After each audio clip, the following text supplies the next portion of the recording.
있다는 게 확인이 된 거에 더해서 당시 이런 걸 지시했던 랑찬 전 회장의 지시로 그 이명박 전 대통령의 최측근 쪽에 뭐 3억 원 정도가 전달됐다는 사실을 뒷받침한 증거들도 있고 줬다는 사람도 있고 받다는 사람도 있는데 문제는 검찰은 모두 무혐의를 낸 거죠.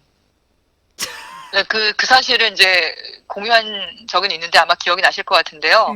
근데 이것에 대해서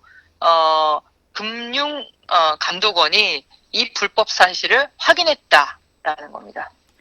그러니까 지금 이제 이 불법 사실을 누가 확인한 건가요? 이 시민단체에서 금감원에서 금감원이 확인했다는 내용으로 모두 확인했는데 검찰은 모두 무혐의를 줬다. 검찰은 그동안 계속 무혐의를 준 거죠. 계속 무혐의를 주니까 참여연대에서 고발도 하고 고발한 거에 대해서 무혐의를 처분을 하니까 또 항고도 제출을 하고 그랬더니 항고유효소도 또 기각하고 검찰은 계속 그렇게 한 거예요. 근데 그것에 대해서 금감원은 이번에 불법 사실을 확인한 겁니다. 그럼 뭐예요? 이미 검찰이 9월에 무혐의 줬는데 금감원에서 또 불법 확인했다? 그러니까요. 뭐 하자는 거야 지금? 국민을 그러니까 금감원은 아니면 재심의의 결과를 통해서 참여연대가 2015년 11월 30일 항고이유서를 제출을 했는데 검찰은 이걸 그러니까 11월 23일날 제출했더니 25일날 기각해버린 거거든요. 그러면서 무혐의 또 처리한 거고. 근데 이 항고이유서의 내용이 상당 부분 사실임을 금감원이 확인을 해준 거예요. 그러니까 이게 지금 금감원은 나중에 이제 정권 바뀔 때를 대비해서 그 자기네들의 임무를 충실히 하는 거네. 그죠? 그리고 이제 검찰이 개무시하는 거고. 뭐 그렇게 볼 수도 있고 저는 사실은 좀 걱정도 되는 게 이 정권이 그렇지 않습니까? 누군가가 제대로 할 일을 하면 거기를 쳐버리잖아요. 그렇죠. 그럼 금감원이 이제 오늘 우리 알고 있는 것 중에 하나가 원세훈 그를 기소한 검찰팀 팀장 날린 다음에 이번엔 부팀장을 또 지역으로 인사발령을 하면서 사실상 쫓아냈잖아요. 그래서 사표 낸 걸로 확인이 되고 있는데 합리적이고 상식적으로 자기 할 일을 하는 팀에 대해서 철저하게 보복을 하거든요. 이 정권은. 그렇죠. 그래서 저는 이 금감원이 모르겠습니다. 이명박 쪽에 과연 박근혜 대통령이 이명박 쪽에 대해서 눈 감아주고 넘어가는지 아니면 제대로 할 건지 그게 다음 정권을 위한 보험 들기인 건지 자기 역할을 한 건지 어떤 건지 저는 모르겠는데 어쨌든 금감원에서는 참여연대에서 낸 거 그리고 검찰에서 기각하고 무혐의 처리한 것이 다 대부분 사실이다. 불법 행위가 사실이다. 라고 확인을 한 겁니다. 네. 그래요. 역사적인 기록은 기록인데 과연 박근혜 정부의 검찰은 계속해서 그러니까 이미 이제 무혐의 했기 때문에 다시 처벌할 방법이 없는 건가요? 아니 정권 바꿔서 처벌해야 되나요? 그게 재심 그걸 뭐라 그러죠? 다시 수사나 아니면은 이걸 기소나 이걸 다시 신청하는 건 있는 걸로 알고 있습니다. 뭐 오늘도 뉴스 들어보니까 뭐 옛날에 그 잘못 기소하거나 수사한 것에 대해서도 재심의 신청을 하는 걸로 알고 있으니까 이것도 기간은 있을 거예요. 기간 한계는 있어도 어쨌든 언제든지 기회는 있지 않을까 싶은데요. 결국 검찰을 움직이려면 정권 바꿀 수밖에 없네. 그죠? 네, 검찰이 바뀌지 않으면 네. 릴렉스. 근데 또 정권 바뀐 다음에 그 내부에 있는 사람을 바꾸는 또 얼마나 시간이 많이 걸리겠어요. 맞아요. 노무현 대통령 때 그 검사와의 그 대화를 TV로 이렇게 보면서 참 이렇구나 생각을 했는데 아무튼 그러게요. 갈 길이 참 멀어요. 다음 드디어 둥둥둥둥둥 순위 1위가 이제 여기 이 사이트에서 올라온 글이 지금 1위를 차지했는데요. 2016년 총선 우리 동네 예비후보 알고 싶어 구글에서 종로 정치마당을 쳐봐라는 내용의 글이 올라왔어요. 이거는 이제 낙검수의 팬카페 전 회장이 오늘의 유머에 올린 글이에요. 그거를 이제 여기 시민정치마당에도 같이 올려준 거죠. 근데 이게 지난주 1위를 차지한 겁니다. 그러니까 종로 정치마당을 딱 검색을 해보면 바로 이 사이트가 뜨고 거길 들어가 보면 그 종로에 있는 그 지역구의 시민사회단체와 관련 이슈뿐만이 아니라 그 지역구의 예비 정치인, 현 정치인이 다 나옵니다. 네. 그러니까 그 정치인, 우리는 뭘 치면 된다고요? 뭐 종로면 종로 정치마당, 뭐 관악이면 관악 정치마당, 도봉이면 도봉 정치마당. 네네, 그렇죠. 뭐 경주면 경주 정치마다 이렇게 치면 그 지역의 후보가 딱 뜬다? 그렇죠. 그렇죠. 오. 후보만 뜨는 게 아니라 지역의 사안들을 열심히 오늘처럼 이렇게 활동하고 계시는 지역의 단체들도 네. 뜨고, 지역에서 그 단체들이 생산한 여러 가지 컨텐츠들, 그러니까 그런 내용들, 보도자료나 성명서나 소식들, 이런 것도 같이 다 사이트에 보여집니다. 오. 그럼 이거를 제대로 이제 종합을 하려면, 이 정치인들이, 예. 이 후보자들이, 이 지역에서, 이 단체들이 제시하고 있는 그런 이슈에 대해서 제대로 반응을 하고 있느냐, 입장이 도대체 어떤 거냐, 그걸 이제 달아줘야 되는 거죠. 네. 네. 그러면 그게 한눈에 보이겠죠. 예. 만약에 경주 정치마당을 해서 예. 들어갔을 때 보면은 김석기와 정수성이 뜨거든요.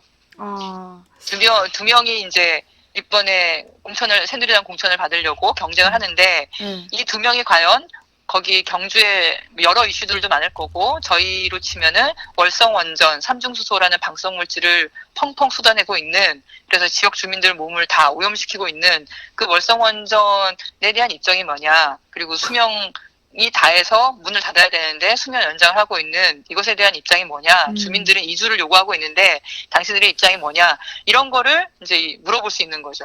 네. 안 열리는데요? 어디가 안 열? 경주 저기 정치마당이요? 경주 정치마당 열었더니 도봉도 네. 그렇고 이 사이트가 지금 아직도 네. 저기 좀 대용량을 감당할 수 없나 봐요. 경주 지난번에 저는 잘 우리 뜨는데요? 실험하기로 했는데 못했잖아요. 그랬더니만 아니요. 계속 굴러가고 있는데? 저는 지금 딱 열었더니 바로 열리는데. 그래요? 경주 정치마당.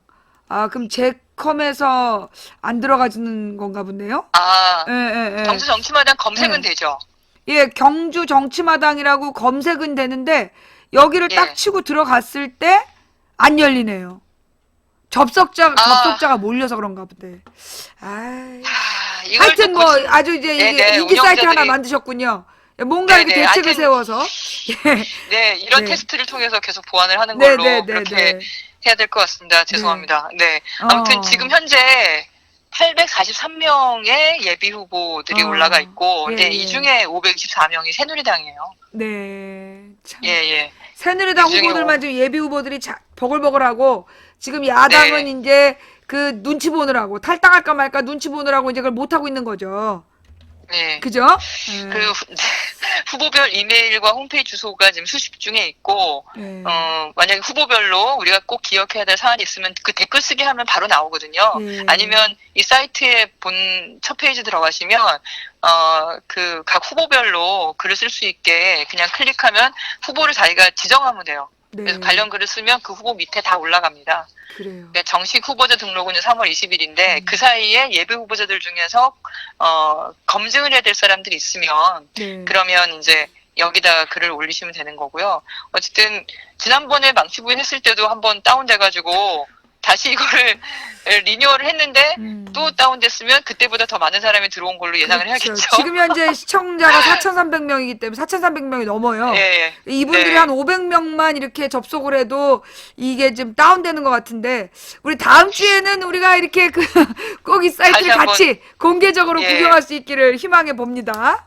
네네. 지난번에는 동시에 100명이 들어와서 안 됐다고 100명이? 하는데, 예. 100명인데 이제 사이트를 여러 개를 동시에 보니까 예. 한 4, 500명이 들어온 것과 비슷한 효과를 보였다고 하더라고요. 그래요. 아무튼, 예. 다음 기술자들이 주에는 꼭 이 어쨌든 사이트를 열심히 한번 할 거니까. 구경해 보기를 기대하면서. 네, 죄송합니다. 네. 예. 하여튼 한 주간에 또 이렇게 숨은 소식들, 또 우리 시민단체들이 열심히 일하고 있는데 아무도 몰랐던 소식들 전해주셔서 대단히 감사합니다. 네, 감사합니다. 네, 다음 주에도 좋은 소식 부탁드릴게요. 고맙습니다. 네, 고맙습니다. 예. 네. 자, 이렇게 해서 시민정치마당 인터뷰, 네, 진행해 봤습니다.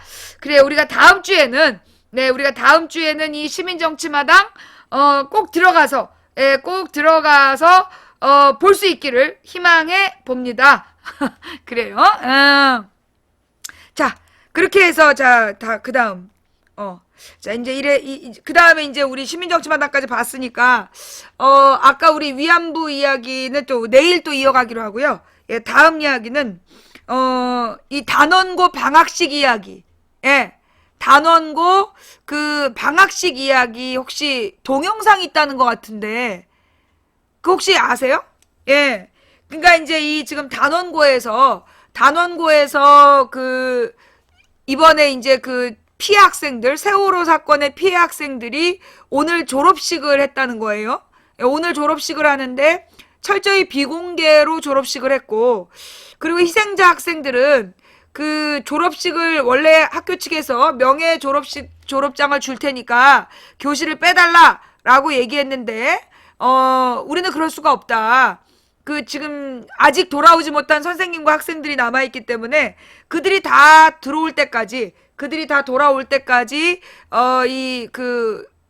방학식으로 하자. 그래서 이제 4.16, 겨울 방학식이 있다는데, 이게 지금 동영상 맞습니까? 일단 심장이 약하신 분들이나, 노약자분들은, 혹시, 이거 슬픈 동영상 맞나? 예, 그거 보고 막 울었다던데.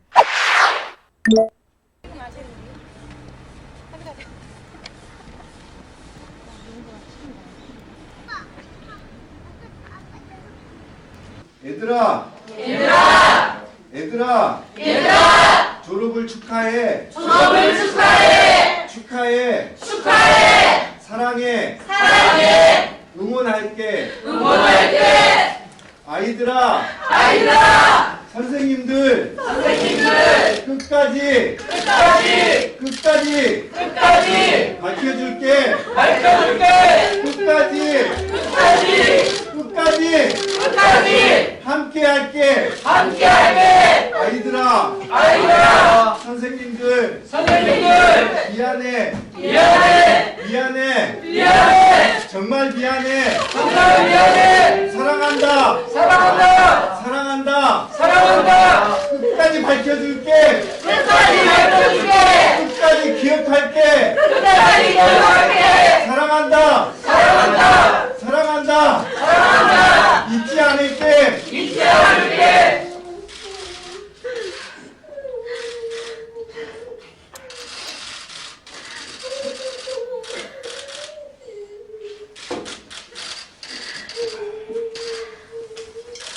우리들 마음이 입안에 18명의 희생자들에게 함께 전달됐을 겁니다. 그리고 이 진실이 밝혀질 때까지 그들의 영혼이 여기 앉아 계시는 여러분들과 함께 한다는 걸 잊지 마십시오. 망각과의 전쟁을 시작해 주십시오. 그리고 행동해 주십시오. 이 진실은 정부가 덮을래야 덮을 수가 없습니다. 반드시 밝혀주십시오. 아이들아, 정말 사랑한다. 모두 일어나 주십시오.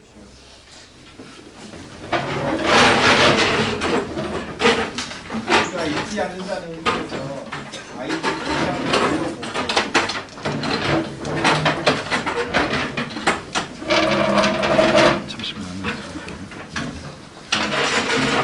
적도로 나가겠습니다. 아이들아, 선생님들, 끝까지 밝혀줄게. 끝까지 함께할게. 아이들아, 선생님들, 미안해. 사랑한다. 사랑해. 끝까지 기억할게. 사랑한다.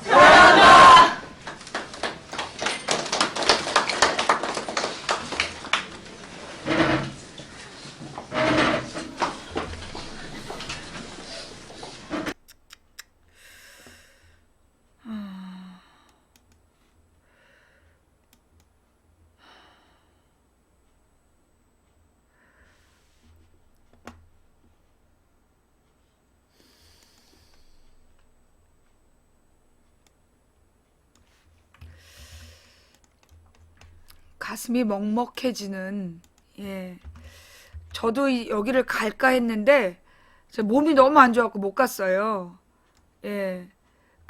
방학식을 한다고 알려주신 분이 계신데 제가 못 가서 정말 죄송했고요. 이렇게 소식 접하고 있습니다. 예, 오빠 대신 겨울방학식에 참석한 예원이의 편지라는 동영 어떡해. 예.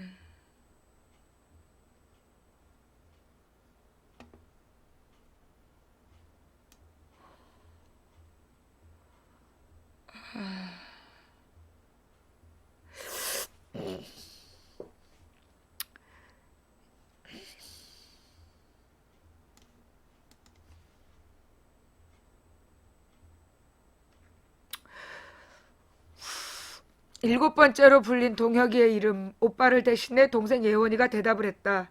11일 오후 경기도 안산 단원고에서 세월호 희생학생 250명과 교사 12명을 위한 겨울 방학식이 열렸다. 이날 교복을 입은 사람은 예원이가 유일했다. 예원이는 단원고를 다닌다. 2년 전 세월호 침몰 사고로 잃은 오빠 김동혁 군이 다닌 학교를 자원에 입학했다. 입학한 이유는 오빠의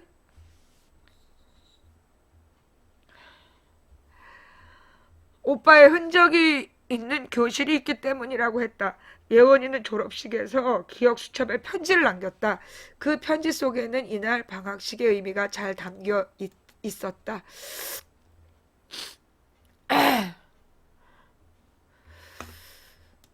오빠 안녕. 오늘 졸업식까지 이틀 남은 날이야. 언니 오빠들이랑 같이 졸업하면 좋을 텐데 이렇게 졸업식을 맞이할 줄 몰랐어. 기분이 너무 이상하다, 그치? 근데 우리 아직 실종자 언니 오빠 선생님들이 못 돌아오셨잖아. 근데 졸업이라니. 오빠 마음은 어떨지 모르겠지만 나랑 우리 가족은 졸업하기 싫어. 오빠도 그렇지 솔직히 그럴 거라고 생각해. 오늘은 그래서 졸업할 수 없으니까 하게 된 겨울 방학식이야. 그래서인지 오늘 사람도 생각보다 많이 오고 그래서인지 기분도 너무 좋다. 우리 오늘은 졸업식이 아닌 겨울방학으로 앞으로도 학교에서 내 옆에 있어줬으면 좋겠어. 언니 오빠들이 졸업식을 했다고 해서 우리 언니 오빠들이 쓰던 교실이 없어지지 않고 말이야. 언니 오빠들의 추억의 장소가 잊혀지지 않고 항상 영원히 기억되길 기도한다. 사랑해 동혁 오빠, 여동생 예원.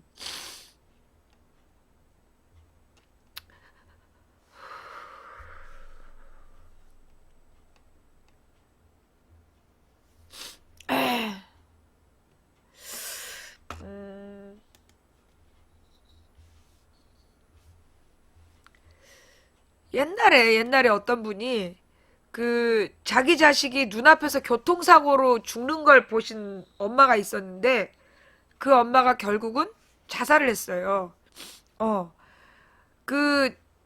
그날따라 무슨 전화 통화를 했다는 누구랑 얘기하느라고 길 건너에 있고 무슨 유치원인가 무슨 버스에서 내린 애가 길 건너 오다가 그냥 앞에서 치였는데 죽은 거야.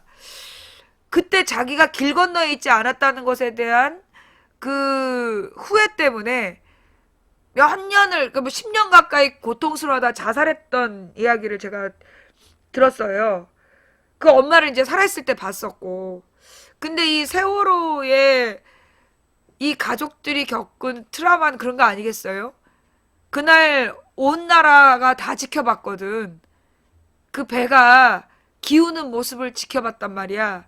그리고 막 구조 중이라는 엄청난 인력이 동원돼서 구조 중이라는, 그리고 전원 구조됐다는 그거를 우리가 확인을 했는데 배가 완전히 뒤집어졌고 실제로는 250명 이상이 희생됐다라는 그 충격이 제가 볼 때는 나아질 수 없는 것 같아요. 예. 이 부모들이 이 아이들에게 그동안 사실 애들이 고2 정도 되면 사실 인문계고등학교 고2 부모들이 제일 많이 한 게 공부해라 소리 아니야. 선생님 말 잘 들어라. 공부해라. 공부해라. 공부해라. 그러니까 공부하라 소리 제일 많이 듣고 선생님 말 잘 들으라는 소리 제일 많이 듣고 그래서 아이들이 죽어가면서도 가만히 있으려니까 가만히 있다 죽어간 거잖아요. 그 부모들이 얼마나 그게 자책감이 들었겠어. 선생님 말 잘 들으라고 한 거 그게 얼마나 한이 되겠어. 그런데 우리더러 잊어라. 세월호 지겹다 그만 접어라.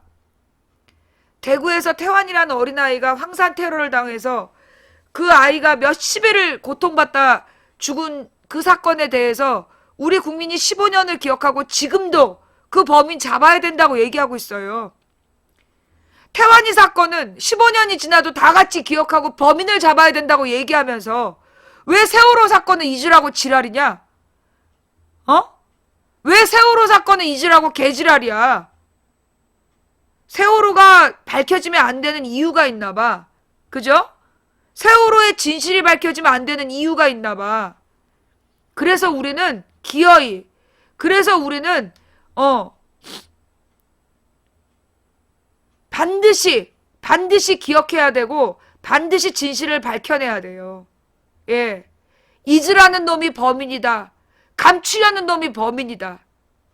정권을 몇십 번을 바꿔서라도 세월호 304명의 희생자의 원인 반드시 확인해야 됩니다.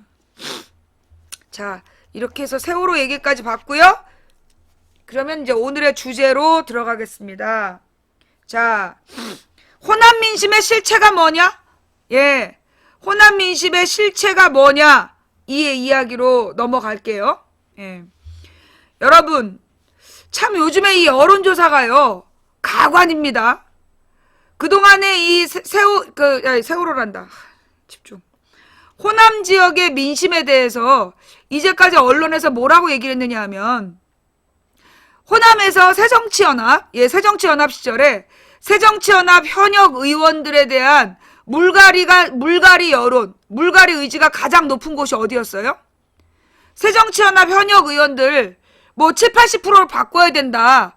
가장 높은 여론이 어디서 나왔어요? 호남이었죠. 그것도 특히 광주. 예. 광주 호남 지역에서 새정치연합의 현역 의원을 가장 물갈이를 많이 해달라는 요구가 높았습니다. 그죠? 그런데 지금 광주의 의원들이 집단 탈당을 해서 안철수 당으로 갔어요. 예. 그런데 호남에서 안철수 당의 여론이 높대요. 한국갤럽의 조사 결과에 의하면 그 안철수 신당의 호남 여론이 무지 높다는 거야. 이게 무슨 말일까요? 예. 이게 도대체가 말이 앞뒤가 안 맞잖아. 그러니까 이 기호 2번 현역 의원들 물갈이 여론이 제일 높은 데가 호남인데 그 지역에 광주에서 의원들이 빠져가지고 안철수 당으로 갔단 말이야. 그런데 안철수 당의 지지율이 제일 높다. 이게 말이 돼요? 이 여론조사 결과를 발표한 게 누구냐? 한국갤럽이야. 그럼 한국갤럽은 누구예요? 한국갤럽은 누구야? 이명박을 대통령 만든 조사기관이에요. 최시중이 그 대표했던. 한국갤럽이 어떻게 이명박을 대통령 만들었어? 박근혜 추격 중.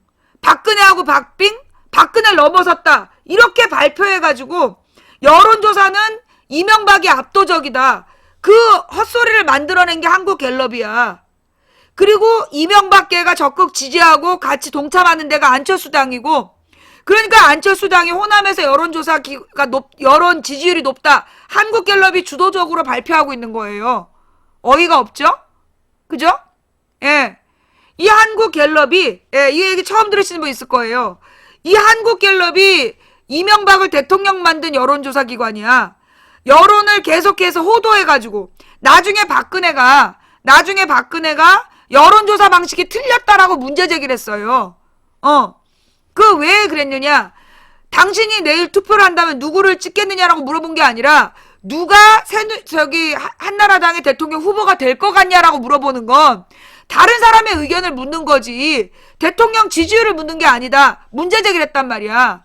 근데 그렇게 해서 여론조사라는 게 사실은 여론을 조작하는 거죠. 그래서 막 이미지를 심어주는 거야. 그 다음에 그 이미지를 심어놓고 조사를 해서 굳히기 들어가는, 예. 그러니까 옛날에 노무현 때, 2002년 가을에, 노무현으로는 안 된다. 호남 사람들이 그때 기억하세요. 여러분, 그거 정확히 기억하시죠? 2002년에 민주당 사람들은 그 노무현을 반대한다. 특히 호남 사람들이 주도해가지고 그 당시 내 기억에 뭐 권노갑 이런 그 동교동계가 주도했어. 그래가지고 노무현으로는 안 된다. 노무현에 대한 반대 여론이 호남이 너무 높다. 그래서 정몽준으로 갈아타야 된다. 그런 얘기 했잖아요. 그죠? 그래갖고 노무현으로 안 된다. 노무현으로 안 된다. 그리고 정몽준이 여론조사 1등이다. 계속 주장했어요. 근데 실제로 나중에 그 후보 단일화 여론조사 했는데 노무현이 이겼어. 그 다음에 노무현 대통령에 대한 호남의 몰표 광주가 91%가 나와. 결국은 호남 여론이라는 걸 그때도 가지고 흔들었어. 노무현으로는 안 된다. 예, 노무현으로는 안 된다고 그 당시에 계속해서 흔들었어요. 그 다음에 문재인 대통령 선거 때도 호남은 안철수다. 호남의 사위는 안철수다.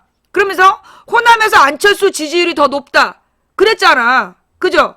단일화되기 전까지 안철수에 대한 호남 여론이 더 높다고 계속 여론조사가 결과가 발표 나왔어. 그런데 막상 후보 단일화 누구로 할래? 그렇게 여론조사 했을 땐 문재인이 다 높게 나왔다니까? 결국 그건 뭐예요? 호남을 가지고 계속 흔들어댄 거야. 호남 여론이라는 걸 가지고 계속 흔들어대고 있는 거예요. 앞뒤가 안 맞잖아. 아니, 기호 2번의 현역 의원들 물갈이 요구가 제일 높은 데가 호남 광주인데, 광주 호남에서 지금 그 2번들이 안철수 당으로 다 넘어간 거 아니야. 그런데 안철수 당의 지지율이 높다라니, 이게 말이 돼야 안 돼요. 이게 말이 안 맞는 거 아니야. 아니, 그 바꿔달라는 의원들이 안철수 당으로 갔는데 안철수 당의 지지율이 높게 나온다? 이게 말이 돼요?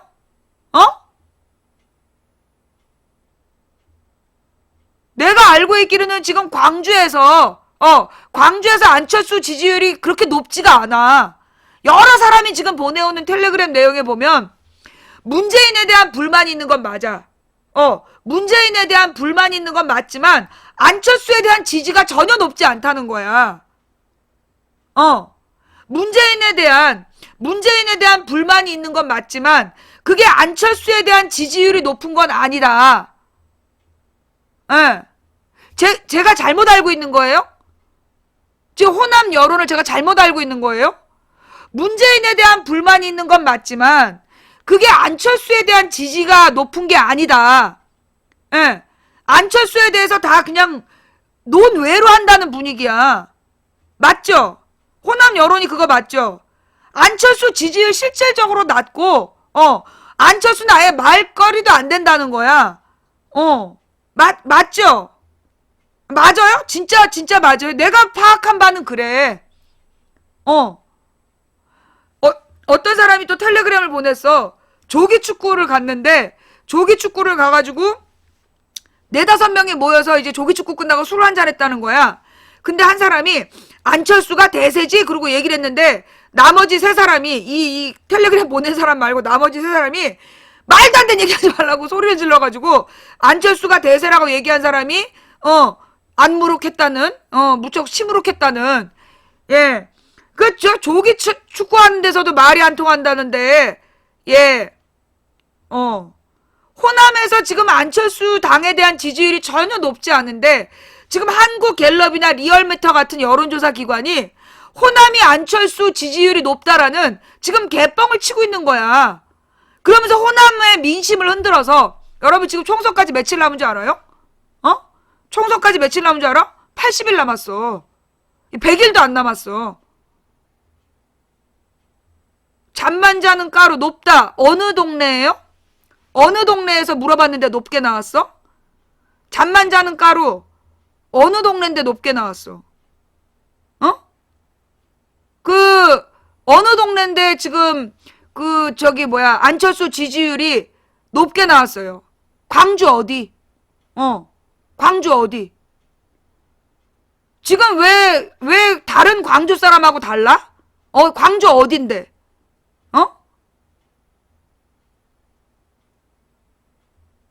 광주 남구? 광주 남구에서 지금 안철수 지지율이 높다?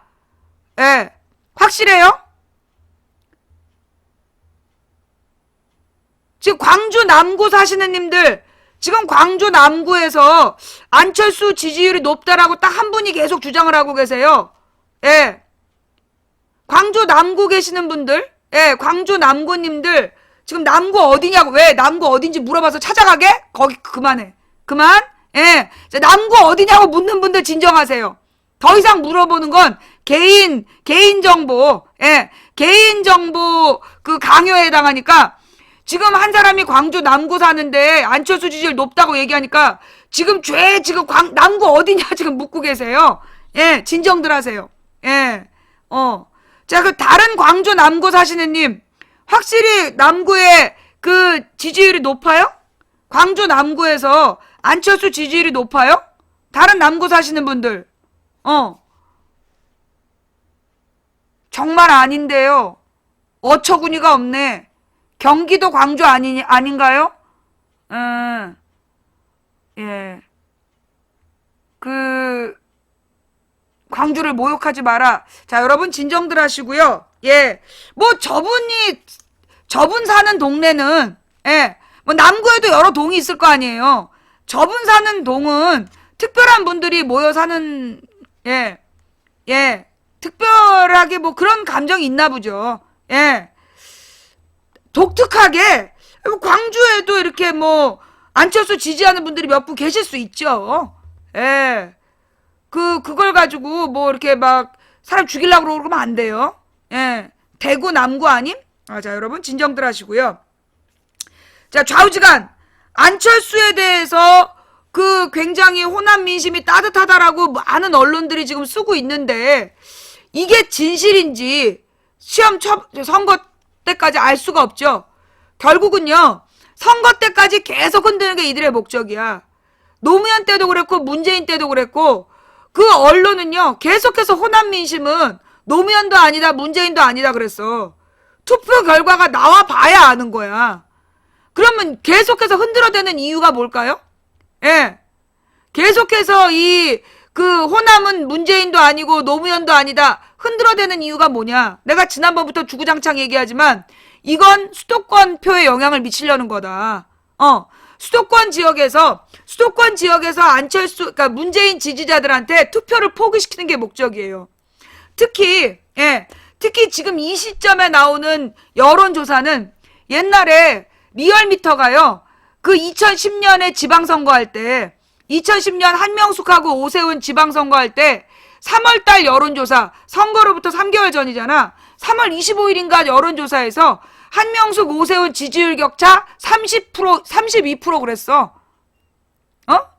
선거 3개월 앞두고 리얼미터에서 오세훈하고 한명숙 여론조사 차이가 오세훈이 32% 높다 그랬다니까. 선거 직전까지 오세훈 한명숙 선거 5일 전에 마지막으로 발표된 여론조사가 최소 17%에서 22%가 높다고 그랬어. 엄청나죠? 예. 그런데 나중에 까보니까 몇 프로 차이 났어요. 실제 투표에서 여론조사 1% 차이도 안 났어. 1% 차이도 안 났어. 예. 정말 기가 막혔죠. 근데 모든 언론이 똑같이 얘기하면 우리 국민들은 선거 여론조사라는 걸 믿을 수밖에 없잖아. 그런데 실제로 우리나라의 선거 여론조사는 사실이다 아니다? 아니다. 여러분 기억하세요. 지금 언론에 나오는 여론조사는 난 100% 거짓말이라고 봐. 100% 거짓말이야. 그렇잖아요. 이미 우리가 여러 번 증명이 됐잖아. 여러 번 증명됐어. 노무현으로 절대 안 된다. 호남 민심. 까보니까 91% 노무현 지지. 문재인은 아니다. 안철수로 가야 된다. 호남 민심. 87% 문재인 지지. 결과야 이게. 선거 결과. 선거 전에는 문재인으로 안 된다. 노무현으로 안 된다. 언론에서 개지랄 떨어. 한명숙 오세훈 지지율 격차 선거 3개월 전에 3월 달에 그니까 2달 반 전이야. 그거 딱 80일 전에 한명숙 오세훈 지지율 격차 32%. 오세훈이 높았어. 실제로 까보니까 0.9%. 선거 일주일 전에 여론조사 오세훈 한명숙 여론조사에서 최소 17% 최대 22%. 실제로 까보니까 0.9%. 예. 그러니까 선거 앞두고 이 여론조사가 발표되는데요. 그 여론조사를 우리가 믿으면 안 된다는 거야. 늘 이들이 예, 그 여론조사라는 이름으로 여론 조작을 하고 있다는 거죠. 예. 자, 이게 뭐야? 여론조작 한 방에 정리해주는 동영상. 요거 지식 채널이에요? 그럼 EBS에서 나한테 저작권 걸 수 있어서 못 보는데 같이 좀 보시기 바랍니다. 함께 읽는, 그러니까 동영상 자료실에 좀 올려주세요. 예. 지금 이 선거를 앞두고요. 여론조사라는 이름의 조작이 굉장히 난무하고 있어요. 예. 그래서 우리가 여론조사를 믿으면 안 돼. 사실 옛날에 실제로 무슨 일이 있어요? 이명박 당시에 2011년인가? 이명박, 그러니까 그때가 이제 추석 앞두고 이명박 지지율 50%. 그것도 그 두 개 여론조사에서 조사를 했는데 이명박의 지지율이 국정수행 지지율이 50%라는 거야.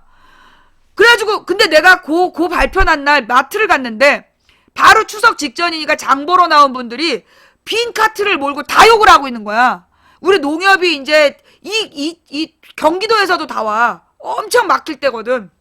다 욕을 하는 거야. 이명박 개새끼 소새끼 하면서 쌍욕을 하고 있는 거야. 그때 배추 한 포기에 12,000원 할 때 양배추 반 포기에 8,000원인가 이래갖고 더 비쌌잖아. 양배추가. 양배추 반 포기에 8,000원, 배추 한 포기에 12,000원 할 때라서 추석을 치를 수가 없었어. 명절을.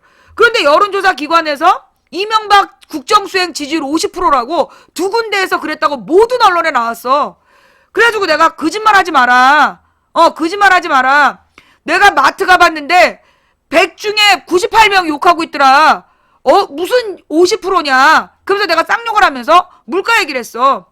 그래가지고 그 추석 내내 물가 얘기가 중심이 되고, 그러면서 나중에 이제 그 누구지?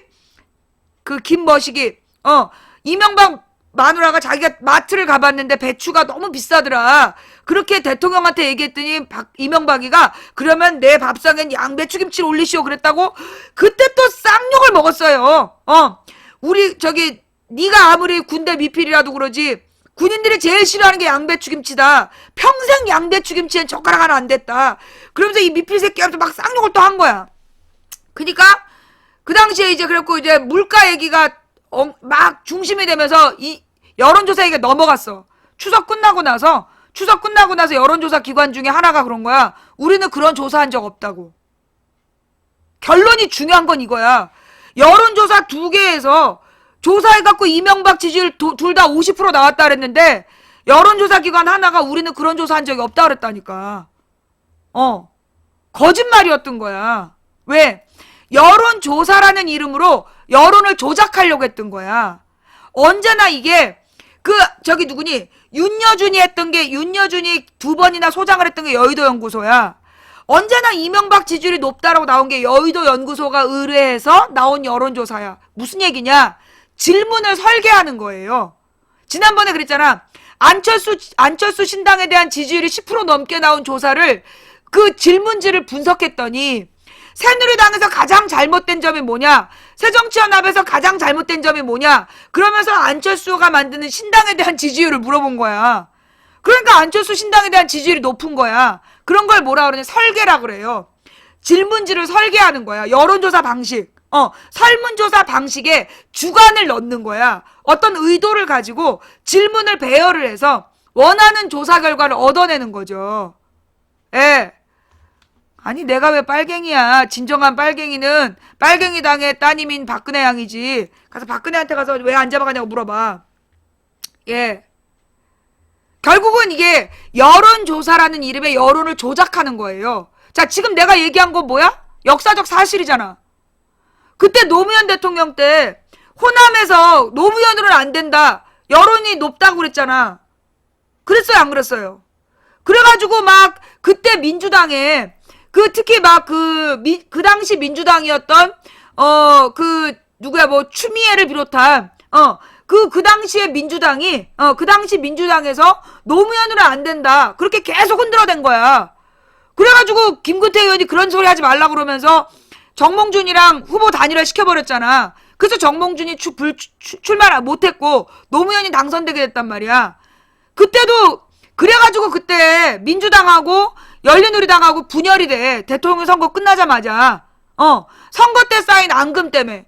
호남파리 그 민주당 의원들 때문에 열받아가지고 막 그 유시민이랑 그 호남 출신 의원들이랑 싸운 거야.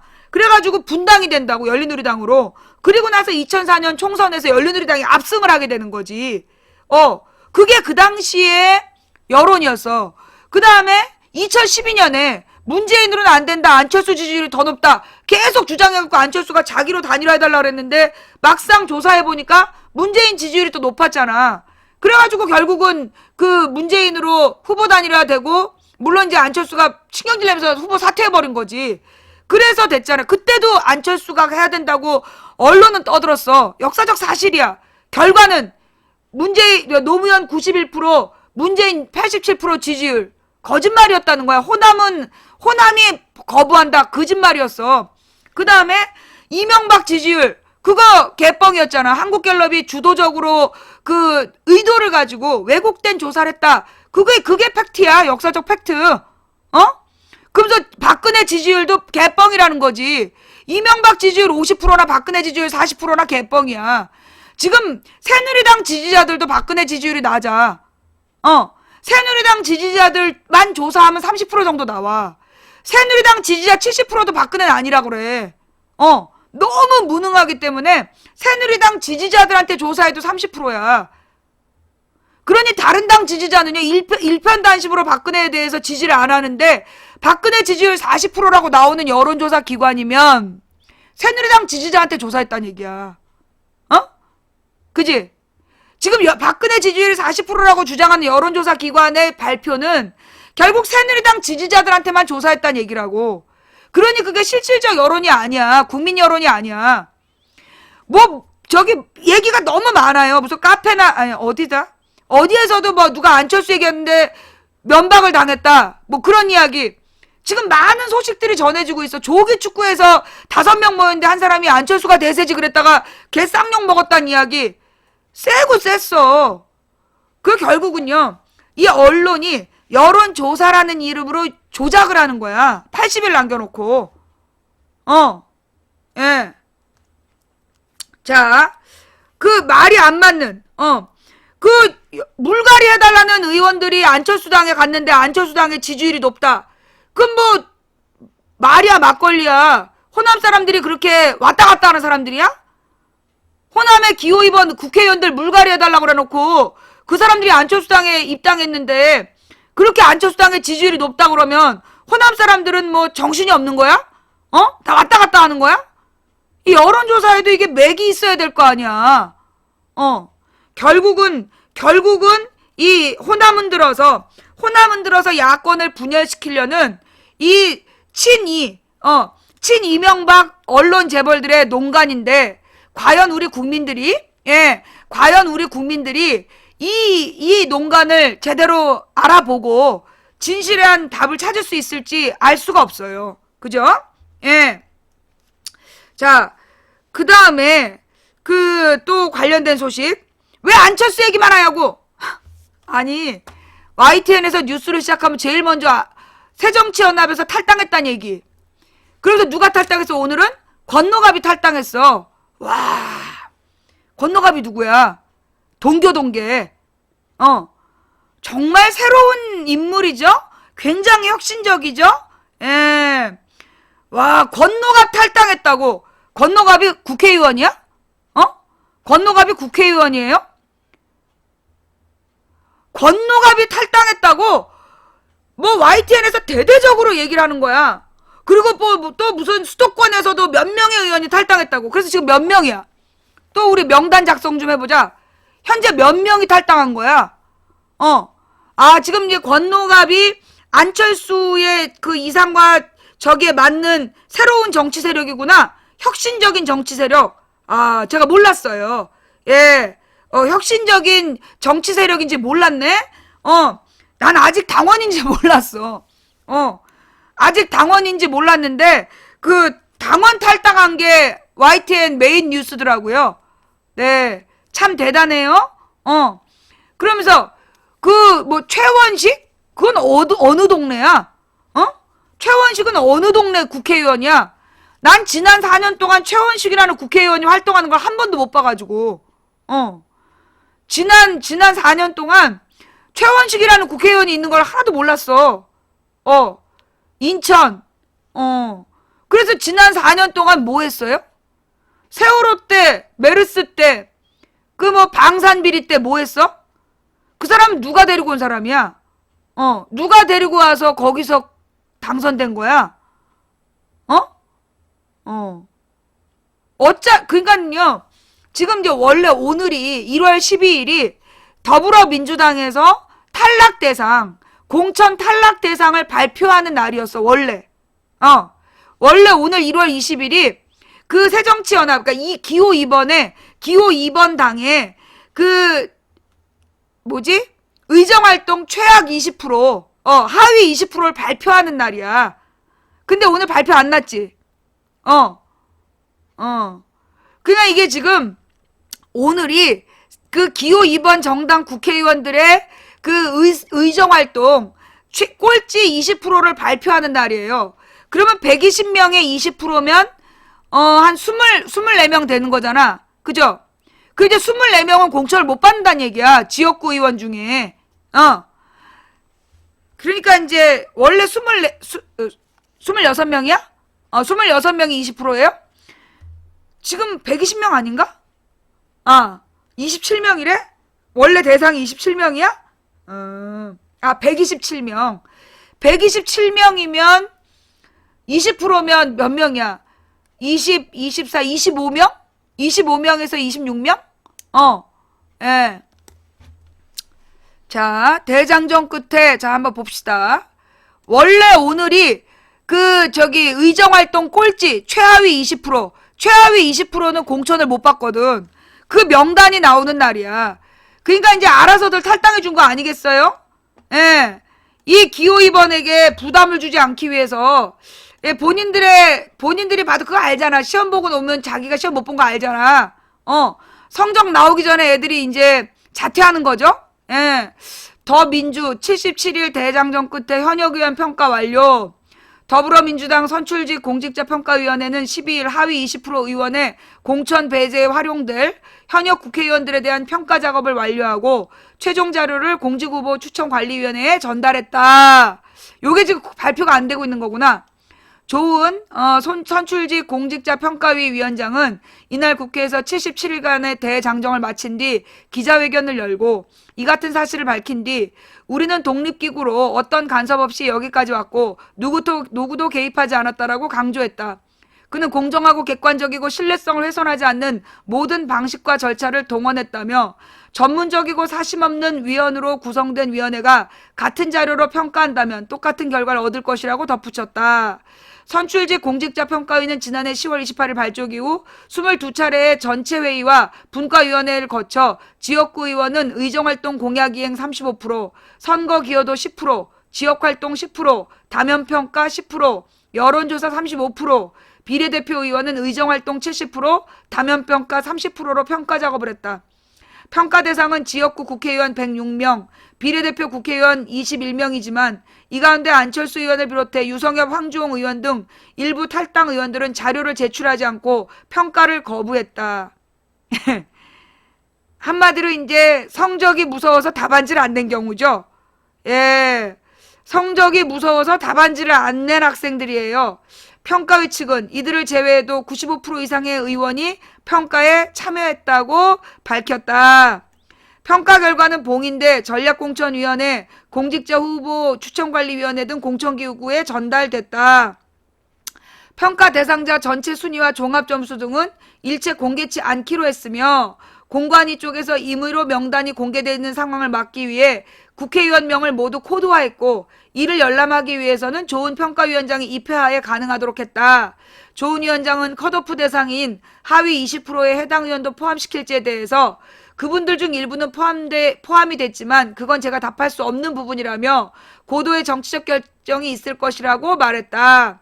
평가위 오동석 대변인도 평가 시작 시 당 소속 현역 의원 127명 모두 평가했지만 컷오프의 범위를 어떻게 정할지는 공천관리위원회나 전략공천관리위원회에서 판단할 것이라고 말을 아꼈다. 이 결과가 발표 나면 이 결과가 발표나기 전에 자기가 대상인 듯 하다 싶으면 스스로 결단을 내리는 그런 분위기인 거죠. 예. 그 27명은 알아서 나가줘야 되는데, 현재까지 나간 게 몇 명이지? 현재까지 탈당이 몇 명이죠? 예. 현재까지 나간 게, 아니, 지금 막 또 언론에서 강강술래 하고 있어. 현재까지 강강술래를 해가지고, 지난 주말부터 오늘까지 무지 많이 나간 것 같아요. 예. 그러니까 이제 안철수 전에 나간 천정배하고 박주선은 빼고 당이 달라. 안철수 전에 천정배 박주선은 나간 거고 그 뒤에 나간 거. 안철수 전에 그 천정배 박주선을 빼고 안철수부터 나간 게 몇 명이야? 안철수 따라 나간 거. 12명 확실해요? 그러면 총 14명이야? 총 14명 중에 그 천정배하고 그 저기 박주선 빼고 지금 12명 나간 거야? 근데 언론에서는 예. 김한길 때 11명이었고 그럼 오늘 또 한 명 나갔다며 인천. 그러니까 이제 자 이름을 적어 봅시다. 탈당한 사람 명단. 예. 탈당한 사람 명단을 좀 적어서 총 몇 명인지. 그러니까 얘네들이 어떤 식이냐면 일단 보니까 누가 탈당할 것 같다 그 얘기를 한 3주 해. 그래갖고 그 이름을 ABC가 탈당할 것 같다를 3주 동안 떠들어. BCA가 탈당할 것 같다, CAB가 탈당할 것 같다 한 3주를 떠들면 이름의 순서가 바뀌면 사람들이 막 굉장히 많은 사람 탈당한 것 같잖아. 그 다음에 탈당했다는 뉴스가 또 한 2주 나가. 그 다음에 그 사람들이 안철수에 들어갔다. 결국 3명이야. 3명으로 6주짜리 뉴스를 만드는 거야. 이름을 막 바꿔가지고 굉장히 많은 사람들이 안철수당으로 옮긴 것처럼 얘기를 하는데 아직까지 그 중요한 거는 안철수당에 합류 안 한 사람도 있어. 탈당한 12명 중에 아직 안철수당에 합류 안 한 사람들도 있다고.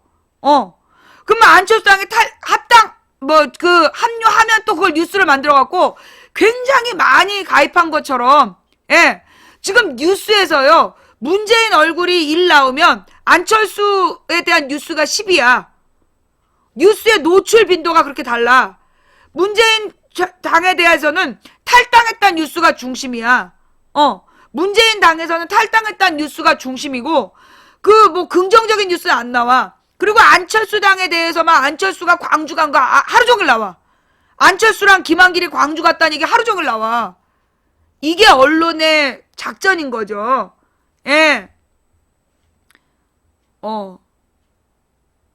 기가 막히죠? 예. 그 조경태는 왜 탈당을 안 하는지 이해가 안 돼. 그죠? 예. 그리고 이제 지금 김한길의 비장의 무기는 박영선이잖아. 박영선이 15일쯤 예, 주말에 이제 탈당을 할 거라는 그런 주장이 많아요. 예. 박영선 지역구의 문재인 지지자들은 생각 잘해. 예. 자, 우리 안철수 지금 막 언론에서는요. 광주에 그 안철수가 가서 엄청 막 따뜻한 바람이 불었다라는 뉴스가 계속되고 있어요. 예. 진짜 이런 뉴스 같이 한번 볼까요? 새정치 말했는데 구정치향에 구해. 광주 간 안철수에게 시민들 쓴소리. 무슨 얘기지? 아니 따뜻한 바람이 분다며. 예, 뭐 안철수에게 광주 호남의 따뜻한 바람 아니야? 쓴소리? 예. 쓴소리가 따뜻한 바람이란 뜻인가? 예.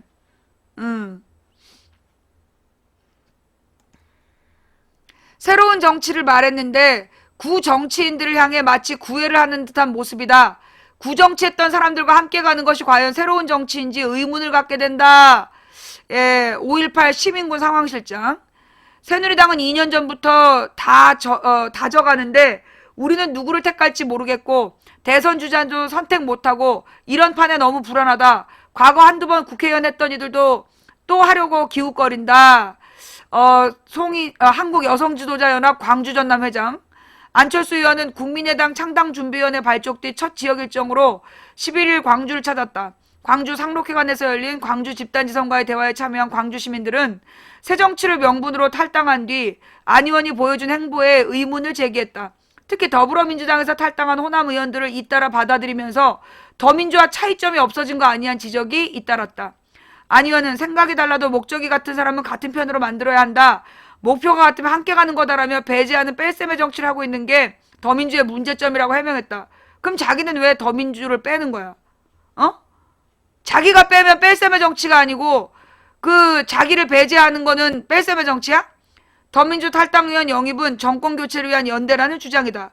그러나 한 대학생은 인터넷 커뮤니티를 보면 새정치에서 구태정치가 된 거 아니냐, 다른 정치인들과 똑같아진 거 아니냐며 실망감을 표하는 경우가 많다고 했고, 다른 대학생은 집권을 위해 호남을 잠시 이용할 생각 아닌가 궁금하다고 묻기도 했다. 이게 이제 호남의 따뜻한 바람이죠? 예. 역시 호남의 따뜻한 바람은 이렇군요. 예, 안 의원은 14년 6.4 지방선거 때 전략공천으로 광주 여론이 양분됐다는 지적에는 기존 경선 방법을 사용하면 정치 신인은 진입할 수 없다. 6.4 선거 때 기존 구청장들의 신인을 전부 누르고 당선됐는데 그 방법이 꼭 좋은 방법이라고 생각하지 않는다. 공천 과정에서 충분히 소통하는 게 부족했다고 말했다. 또 인재의 기준이 무엇이냐는 질문에 정치를 사익이 아니라 공공을 위한 봉사라고 생각하는 게 제일 중요하며 비리 부패에 대한 엄격한 도덕적인 기준이 있다고 답했다. 아, 그렇구나. 예. 허신행 전 농림부 장관이 안철수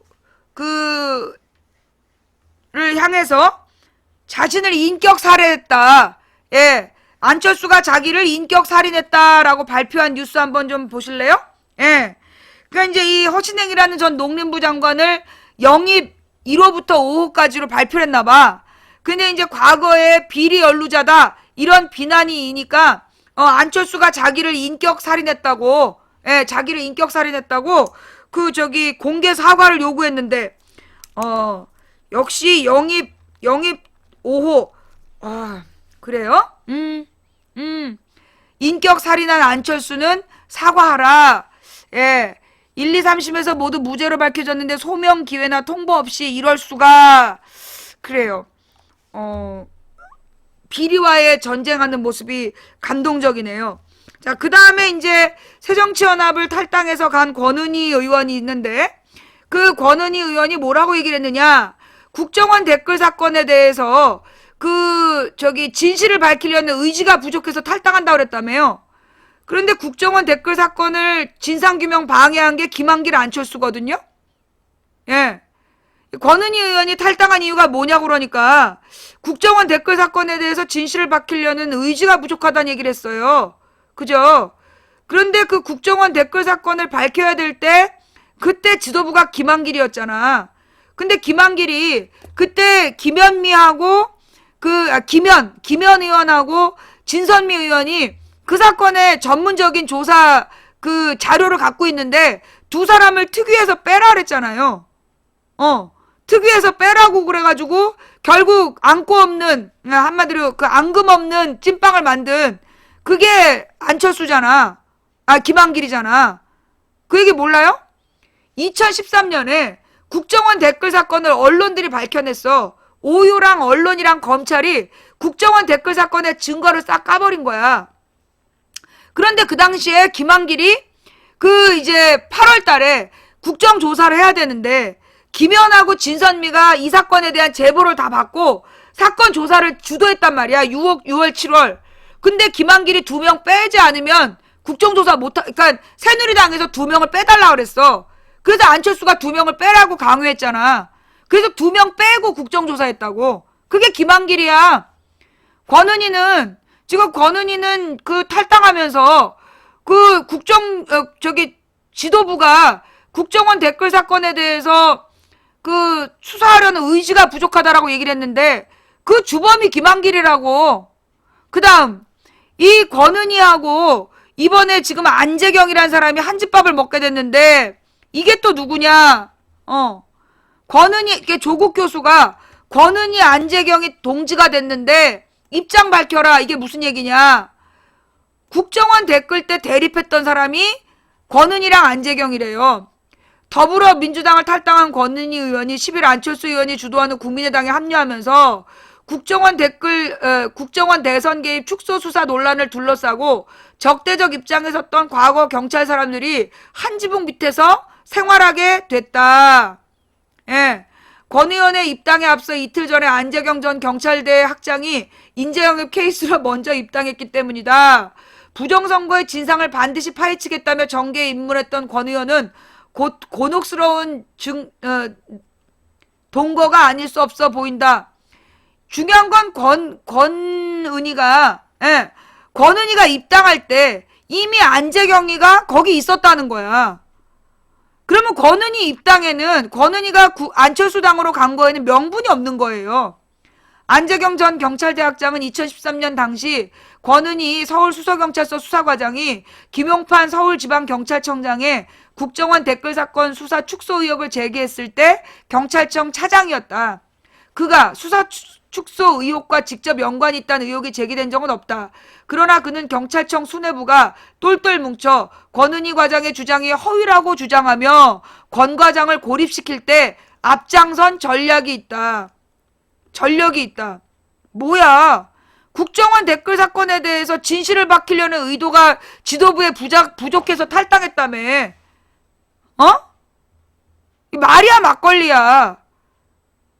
이 광주 광산 시민들은 이런 말을 이해하나? 동의해주나? 그는 2013년 7월 당시 경찰청 차장 신분으로 국정원 댓글 사건 관련 국회 국정조사 기관 보고에 참석해 부하 직원으로부터 구체적인 상황은 답변하지 않는 것이 좋다는 쪽지를 받아 논란이 되기도 했다. 하지만 그로부터 2년 뒤 두 사람은 같은 당에서 생활하게 됐다. 권 의원은 현재 김용판 전 청장이 대법원에서 최종적으로 무죄 판결을 받으면서 거꾸로 위증을 한 혐의로 재판을 받고 있다.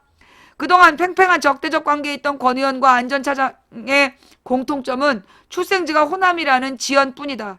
두 사람은 모두 4월 총선 때 국민의당 이름으로 호남에 출마할 예정이다. 안철수식 그 어떤 새로운 정치의 모습이죠. 네, 과거의 적이 오늘 동지가 된 모습. 진정한 화합을 보여주려는 정치? 그렇군요. 광주 광산 분들의 입장이 참 궁금해요. 네. 자, 그 다음에 또 이런 기사가 있는데 한번 찾아와 주실래요? 제가 찾아볼게요.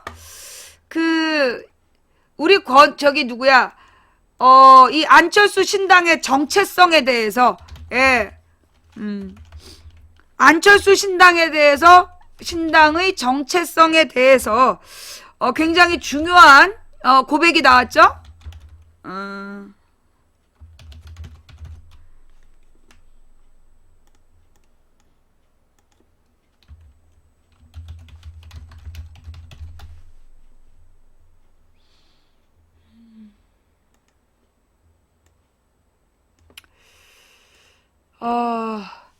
한상진, 이승만, 박정희, 안신당 정체성과 맞아.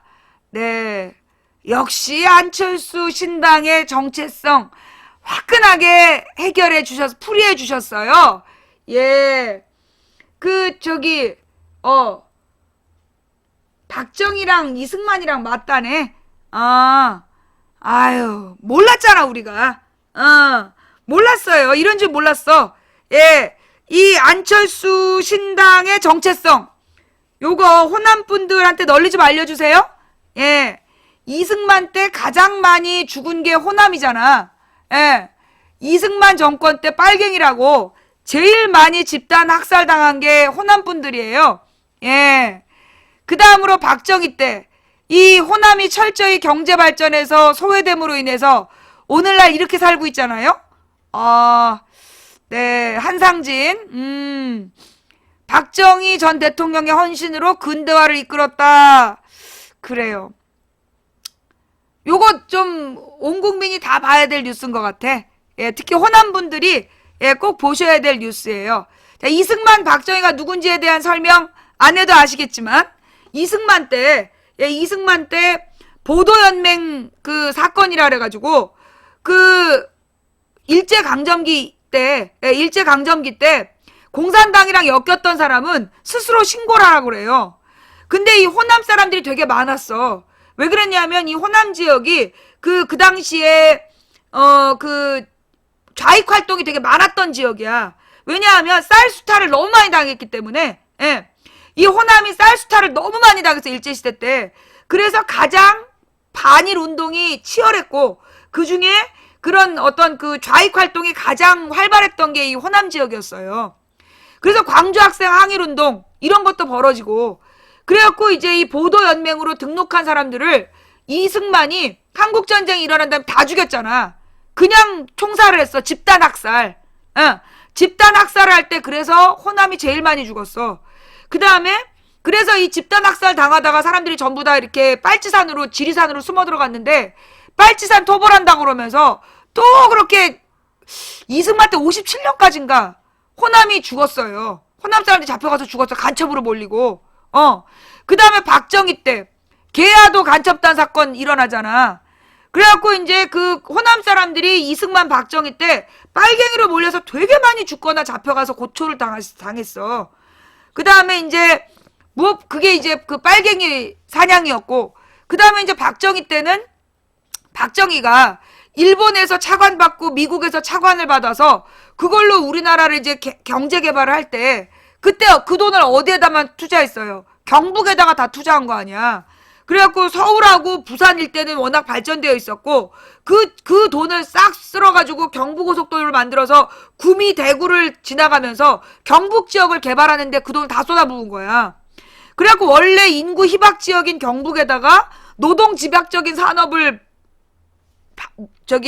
배치했잖아요.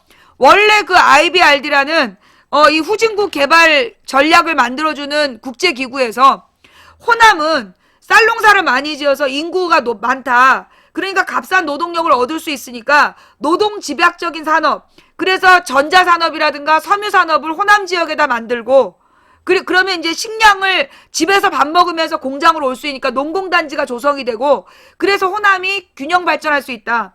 그리고 이 영남 지역은 남동임의 공업지대, 그래서 이 여수에서부터 어디까지 포항까지를 이어서 이게 이제 수출항으로 개발을 해서 영남 지역을 개발하고, 그리고 이제 수도권에서 그 이제 이 첨단 산업들을 발전시키는 그런 그 개발 전략을 만들어줬단 말이야.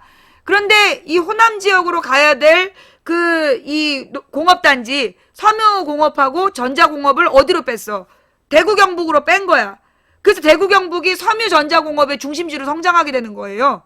원래 호남을 개발해야 된 전략인데 그걸 인구 희박 지역인 경북에다가 박은 거야. 그래가지고 호남 사람들이 경상도 지방으로 대거 이주하거나 호남으로 대거 이주하면서 호남은 인구 희박 지역이 된 거지. 그 다음 호남이 인구 희박 지역이 된 두 번째는 뭐냐면, 원래 이제 자본주의 사회는 어떻게 해야 돼요? 쌀값을 상품의 가격을 정부가 통제하면 돼, 안 돼? 안 돼. 그런데 박정희는 쌀값을 통제한 거야.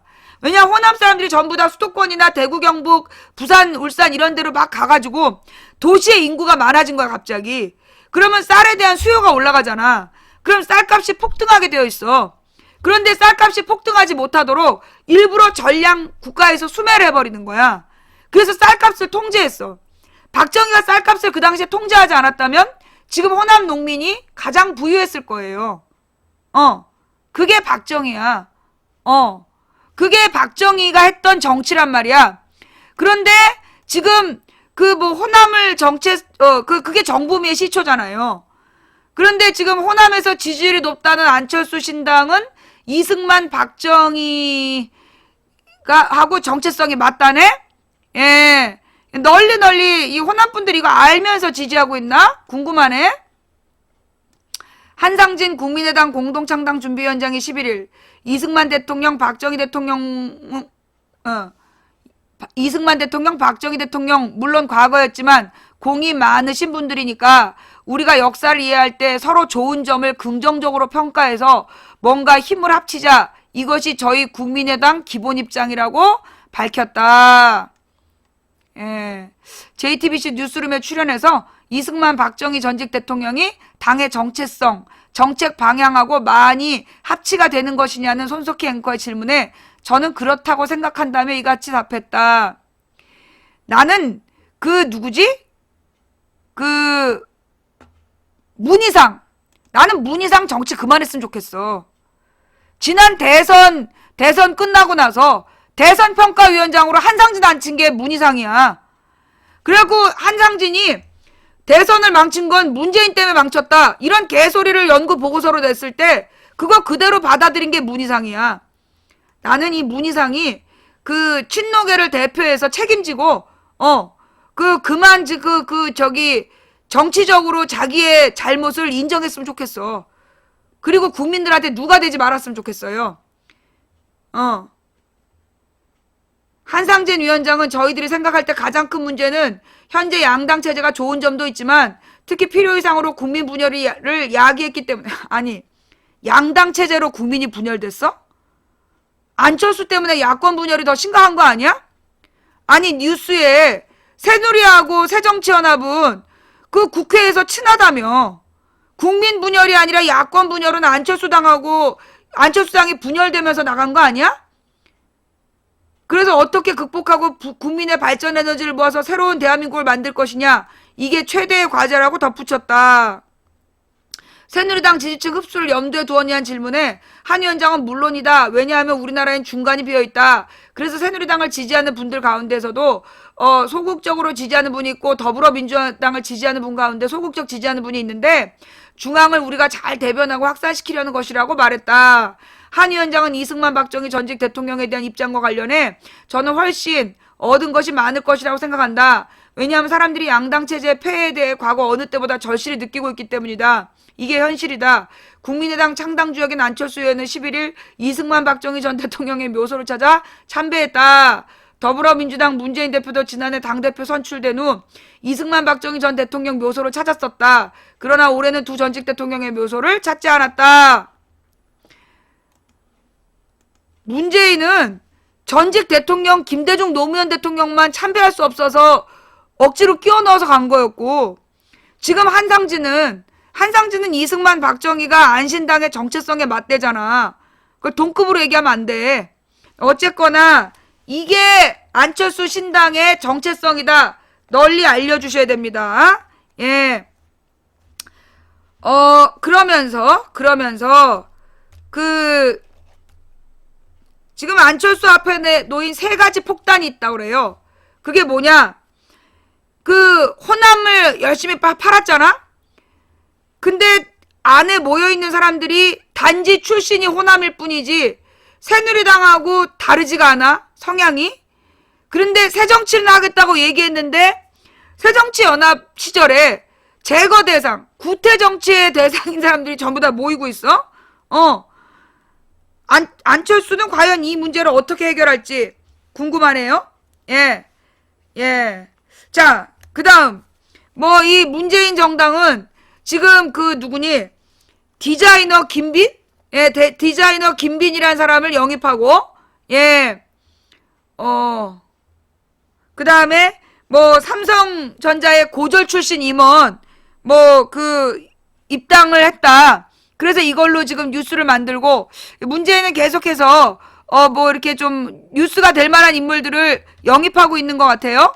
자, 그런데 이게 지금 내가 보니까, 그 새로운 인물들에 대한 영입, 이게 좀 효과를 내려면 그 입당 운동이 더 활발해야 될 것 같아.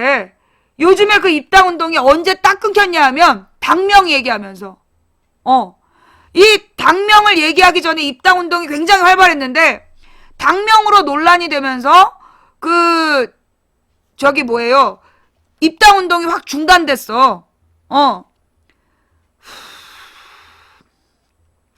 좌우지간.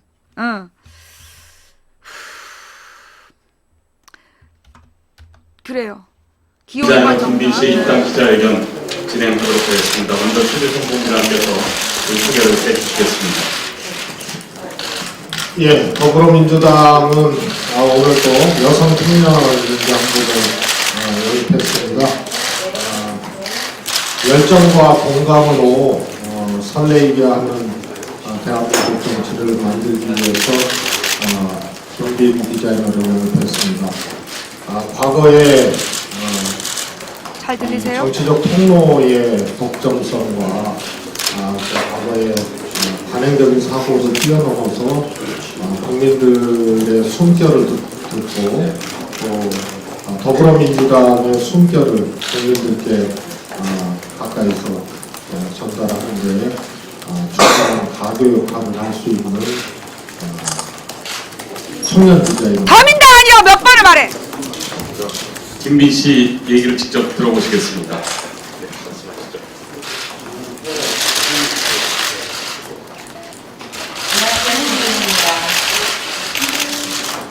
저는 디자이너입니다.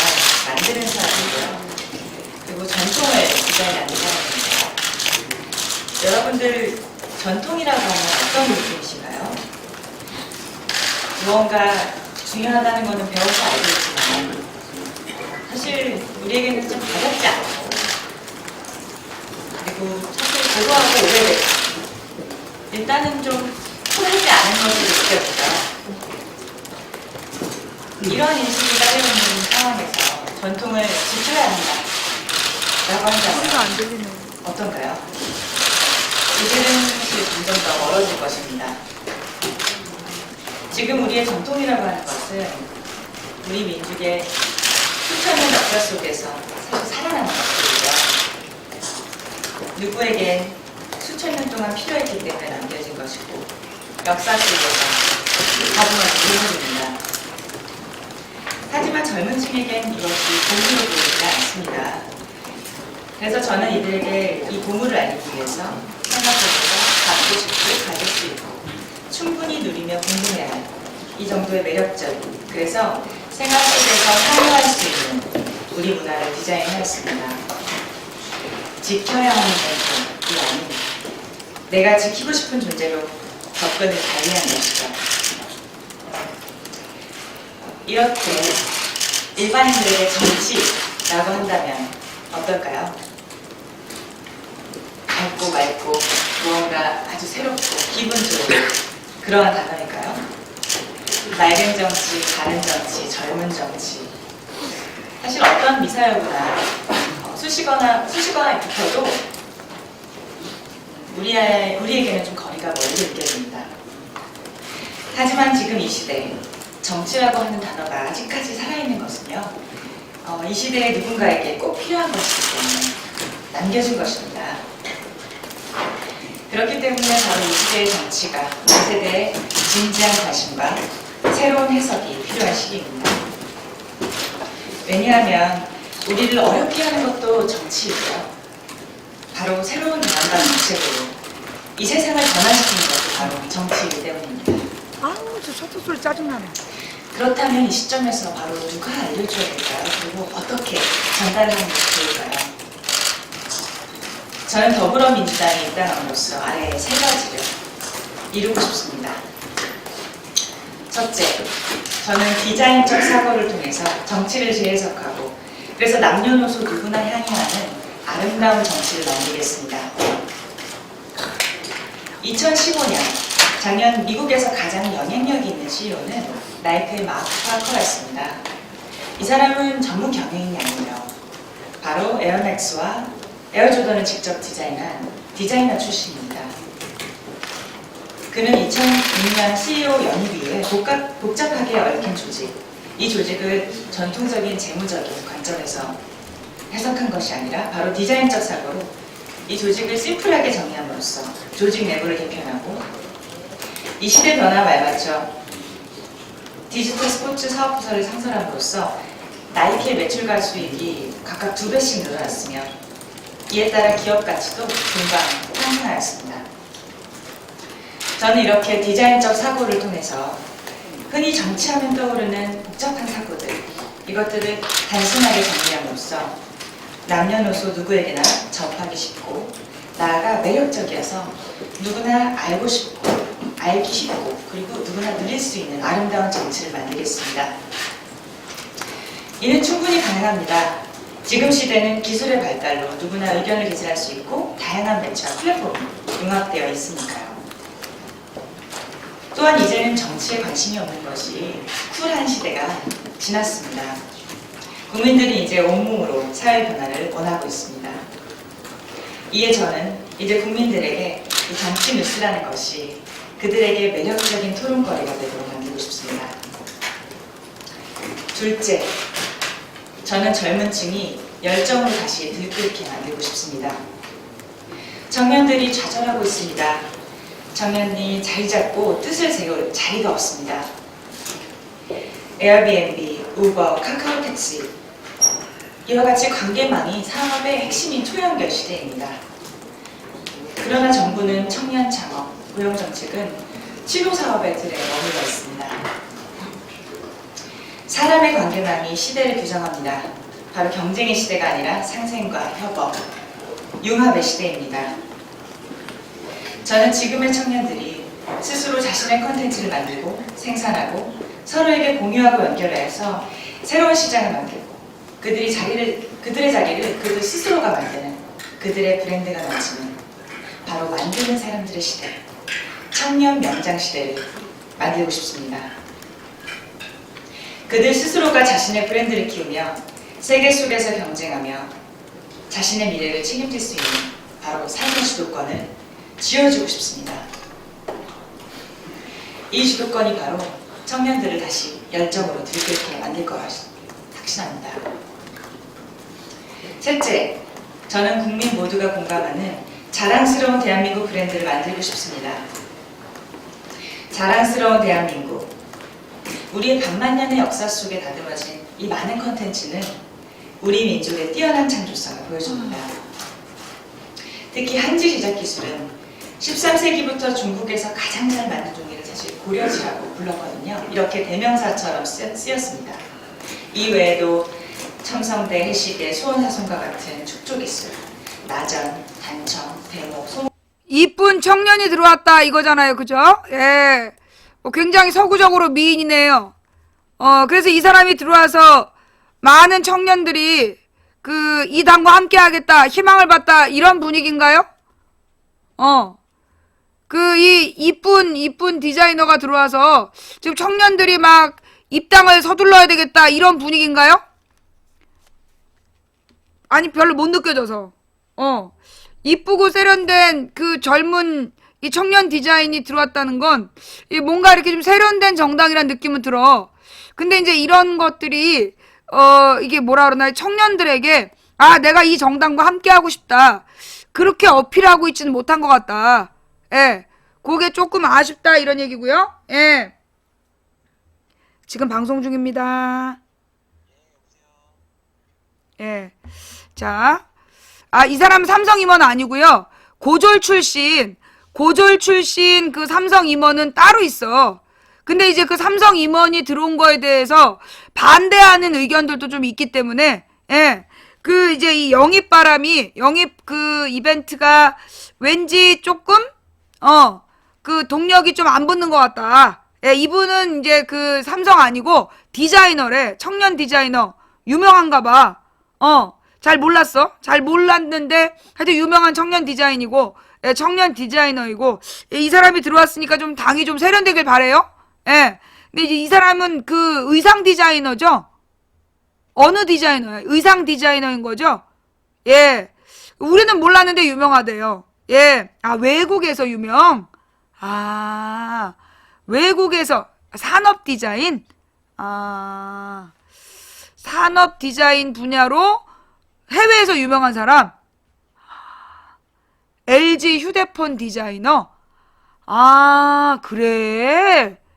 이번에 지금 나와서 뒤에가 동그란 그 LG?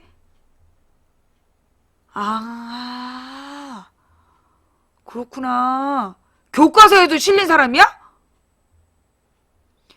차라리 이런 얘기를 하는 게 낫지. 내가 볼 때 저 앞으로 입당 기자회견만 갖고 오지 마. 재미도 없어. 재미도 없고 임팩트도 없고. 이 사람이 그 LG의 디자이너로 세계적으로 유명한 사람이다. 그리고 산업 디자이너로서 세계적으로 유명해. 우리가 세계를 잘 몰라서. 우리가 세계를 잘 몰라서. 교과서에도 실렸대? 어느 교과서? 독일 디자인상을 2번? 설마? 독일에서? 그런 얘기를 좀 해봐! 아까운 시간 7분 동안 뭐 한 거야, 이게 지금? 디자인은 LG가 훨씬 낫지. 휴대폰이 디자인은 LG가 참 이쁘다니까. 그러니까 내용이 문제야. 휴대폰은, 그러니까 LG가 다 괜찮은데 뭐가 문제야? 배터리가 문제야, 배터리. 이게 내용의 문제인 거죠. 그 디자인은 LG가 이쁘지. 야, 이거 얼굴도 이쁜데. 야, 얼굴도 이쁜데 유능하구나. 몇 살이래? 이게 몇 살이래? G 시리즈 중에 안 좋은 것도 있어. 33살? 야, 미모와 능력을 갖춘, 세계적인 산업 디자이너가 들어왔다? 그래요. 뭐 그런 게 쓸만하네. 쓸만한 뉴스? 근데 왜 이런 얘기들이 그 인터넷에서는 안 유명하지? 예. 자, 하여튼 뭐 이렇게 그 입당 이벤트 좀 더 이렇게 효과가 좀 많이 됐으면 좋겠어요. 예. 자, 그러면서 뭔가 이제 새로운 이미지. 그러니까 이렇게 한 번 하고 끝날 게 아니라 가령 지금 그 누구니? 표창원 교수 같은 경우에는 예. 지금 표창원 교수는 여기저기서 그 이렇게 무슨 맞짱 토론 같은 데 많이 나가더라고. 맞짱 토론 같은 거 많이 나가가지고 그냥 상대방 기를 팍팍 죽이고 있더라고요. 예. 이 영입된 새로운 인재들이 적어도 12자리가 났잖아? 적어도 12자리가 났기 때문에 아니지. 박주선하고 천정배 자리까지 하면 14자리가 났기 때문에, 현재까지 영입 이 사람 몇 호야? 영입 몇 호인지 모르겠는데 아직 한 14명, 아직 14자리가 비었잖아. 예. 지금 이제 이 그 표창원 교수하고, 예, 최진영 변호사, 아주 맞짱 토론을 어저께 김현정 쇼에서 했잖아요. 예. 그 한번 같이 들어볼까요? 예. 이제 표창원 교수는 진짜 여당의 1호 인재, 새누리당의 1호 인재로 영입된 최진영 변호사, 그리고 제1야당 더민주의 제1호 인재로 영입된 표창원 박사. 두 사람의 현안 토론 들으시면서 그 당의 비전과 입장 점검해 보시죠. 4차 핵실험 벌어지기 전까지 가장 뜨거운 논란이었죠. 지금도 진행형인 문제, 바로 한일 위안부 협상입니다. 가장 근본적인 원칙은 피해자의 의사를 확인하는 것입니다. 그런데 이번 한일 협상은 전혀 위안부 피해자 할머님들의 의사를 묻지 않았거든요. 결과도 그렇고요. 그래서 결코 이것은 받아들일 수 없는 협상 결과이고요. 네, 결코 받아들일 수 없다. 최진영 변호사님 어떠십니까? 네, 이 부분을 두 가지 키워드로 정리하자면 용기 있는 결정이다. 다만 절차상 지혜로움이 조금 미흡했다. 이렇게 저는 말씀하고 싶습니다. 용기 있는 결단. 사실 이번 박근혜 정부 또한 눈 질끈 감고 이건 다음번 정부로 넘길 수도 있었습니다. 그럼에도 불구하고 이렇게 결단했다는 점에서 있어서는 나름대로 평가할 수 알겠습니다. 네. 표창원 박사님 어떻게 보세요? 용기 있는 결단, 다음 정부로 넘기지 않은 것만 해도 이건 대단한 것이다. 피해 당사자 할머님들이 받아들이실 수 없는 합의라면 지금 반드시 할 필요가 없는 거죠. 뭐하러 지금 그렇게 급하게 다음 정부에게 넘기지 않으면 안 될 이유가 뭐가 있습니까? 할머니들이 최종적으로는 어떤 일치돼서 반대한 건 맞습니다. 그렇지만 이 부분에 대해서 최초의 반응 같은 경우에는 할머니들 사이에서도 의견이 나눴습니다. 이 정도면 됐다 하는 부분도 적지 않았습니다. 근데 아까 전에 그 할머니들이 어떤 분들은 동의를 하신 분도 계시다. 불가역적이라는 네네. 걸 인정하는 분도 계시다 하셨는데 저희가 사실 인터뷰했는데요. 그런 할머니가 한 분 계셨는데 치매를 앓고 계셔서 정확한 판단이 안 되는 분이다. 이런 얘기 못 들으셨어요? 네, 그 부분도 듣긴 들었습니다만 예. 그 부분에 있어가지고는 또 개인적인 또 사정도 있고 또 있기 때문에 그 부분에 대해서는 그 할머니가 한 분이라 한다 하더라도 예. 그 부분은 그런 의사가 있다는 것 자체가 틀린 거는 아니라는 점도 저는 꼭 말씀드리고 싶습니다. 그러니까 이분이 치매를 앓고 있든 아니든 어쨌든 의사 표현한 건 존중해 줘야 치매를 된다. 하고 있는지도 사실은 우리가 의학적으로 명시된 것은 아닙니다. 예, 최진영 변호사님 이렇게 말씀 듣기로 하고 표창원 박사님도 답변 겸 마무리해 주시죠. 네, 이번 12.28 한일 협정은 무엇보다도 피해 당사자의 의사를 전혀 묻지 않고 이루어졌고요. 경과를 알리지도 않았고 그리고 전혀 권리 없는 외무장관이 외국의 이익을 위해서 국민 감정과 민족 역사를 팔아먹은 굴욕적인 매국 행위라고 저는 생각을 합니다. 한 분은 용기 있는 결단이다. 한 분은 매국적 굴욕 협상이다. 이번 위안부 협상. 이렇게 판단을 내리고 계시네요.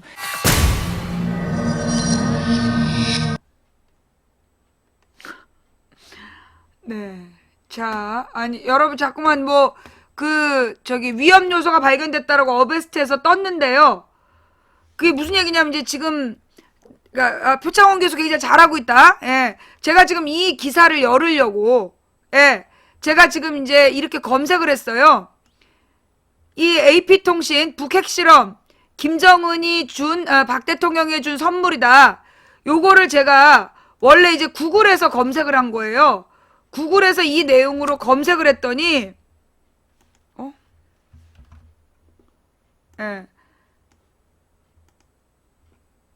이렇게 떠요.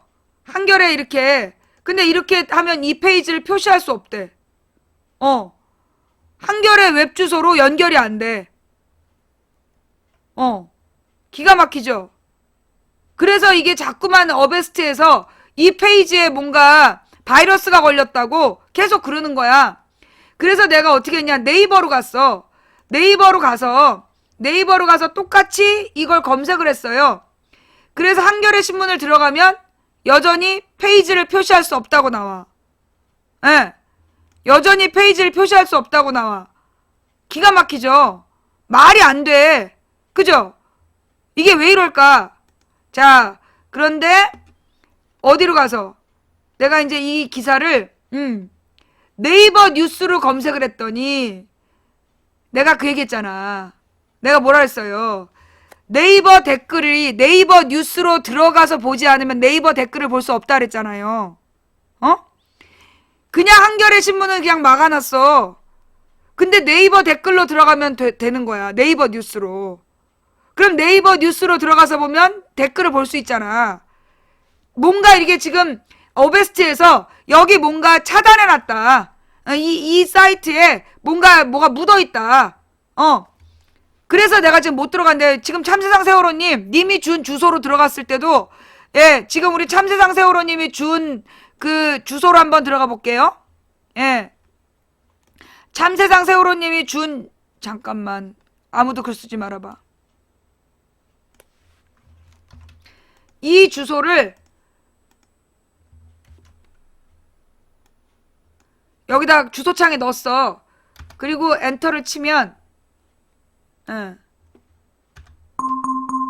위험이 발견되었습니다. 이렇게 뜬다니까?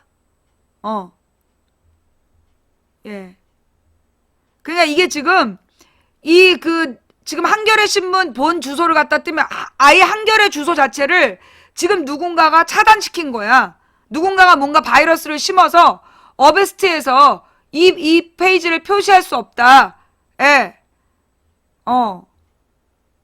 그러니까 이게 지금 이제 여러분이 들어가진다라는 거, 들어가지는 분들은 계신데 난 지금 어베스트에서 차단하는 거예요. 이 페이지 못 들어간다. 네. 근데 내가 네이버 뉴스로 들어가니까 들어가지더라. 이제 이런 작전을 피나 봐. 이 뉴스에 대한 댓글 작업을 하려고 네이버 뉴스를 눌러야 들어가지는. 바이러스를 심어놨다는 얘기예요. 네이버 뉴스로 들어가야만 문제 글을 볼 수 있게. 그러니까 앞으로 이런 식으로 이제 여론 조작을 할 때 네이버 뉴스를 사람들이 이제 안 보잖아. 네이버 뉴스로 들어가야 네이버 댓글 조작을 할 수 있단 말이야. 그러니까는 이런 식으로 누군가가 네이버 측에서 했다기보다 누군가가 외부에서 그 작전을 펴놓은 것 같아요. 그러니까 어베스트가 이 문제가 발견됐다라고 안 열어주는 거야. 좌우지간. 그렇다 치고 그만큼 중요한 뉴스라는 거야. 그만큼 중요한 뉴스. 뭔데? AP통신 북핵실험 김정은이 박 대통령에게 준 선물이다. 위안부 합의 등으로 비판받은 박 대통령 북핵실험으로 초점 옮겨 지지율 반등까지. 지금 이거 윈도우 10이에요. 윈도우 10 업데이트 하라는 님, 내 컴퓨터 보여줘? 별의별 얘기를 다 하시네? 윈도우 10 업데이트 받으라는 님, 윈도우 화면은 알지? 나 윈도우 10이야. 나 지금 윈도우 10이라고. 내가 지금 윈도우 7이라서 이렇게 나오는 게 아니라, 이거 알지? 윈도우 10 배경화면 이걸로 나오는 거 알지? 하여튼, 그래서 그 오늘의 뉴스, 예, 오늘 중요한 별하별 얘기를 다 하면서 지금, 예, 이거 지금 어베스트에서 뭔가 이상한 게 발견됐다고 차단한 거예요. 예, 어베스트에서 뭔가 이상하다고 지금 차단한 거야. 자, 하여간 그렇게 그들이 숨기고 싶은 뉴스는 뭘까요? 예, 그들이 이토록 숨기고 싶은 뉴스. 자, 내가 뭐라 그랬어? 김정은이가, 예, 녹화 지금 끊고 갔다니까. 녹화 지금 끊고 다시 했어. 예.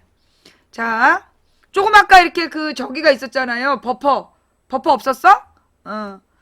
녹화 지금 끊고 다시 가는 중이야. 자, 북핵 실험. 김정은이 박 대통령한테 준 선물이다. 내가 김정은이한테 쌍욕을 했잖아. 꼭 김정은 개새끼는 박근혜가 위기에 몰리면 나타나갖고 박근혜를 구해준다고. AP통신도 안 해. AP통신도. 저 개새끼는 꼭 박근혜가 위기에 처하면 나타나가지고 서울을 불바다를 만들겠다는 둥 이러면서 박근혜를 구해준다고. 예. 이제까지 내가 이야기해왔던 이 적대적 공생관계에 대한 인증기사예요. 예.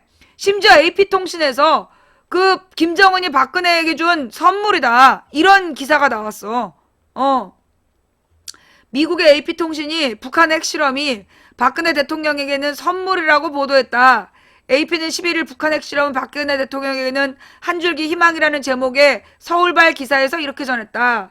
통신은 북한 핵실험이 세계적인 공분과 공포를 불러일으켰다. 하지만 김정은이 핵실험 실시를 결정해 남한의 경쟁자에게 일종의 선물을 줬다라고 전했다. 통신은 북한이 핵실험했기 때문에 최근 몇 주 동안 지도력 비판을 받아왔던 박 대통령이 초점을 옮길 수 있게 됐다고 짚었다. 통신은 박 대통령이 노동자 권리 침해 그리고 위안부 문제에 대한 협상에서 일본에 굴복했다고 알려진 일들 때문에 지도력의 비판을 받아왔다고 전했다. 그런데 북한 핵실험이 있자 박 대통령은 대북 확성기 방송 재개 같은 대북 강경책을 펼쳐 당분간은 국내 비판을 가릴 수 있게 됐다고 했다.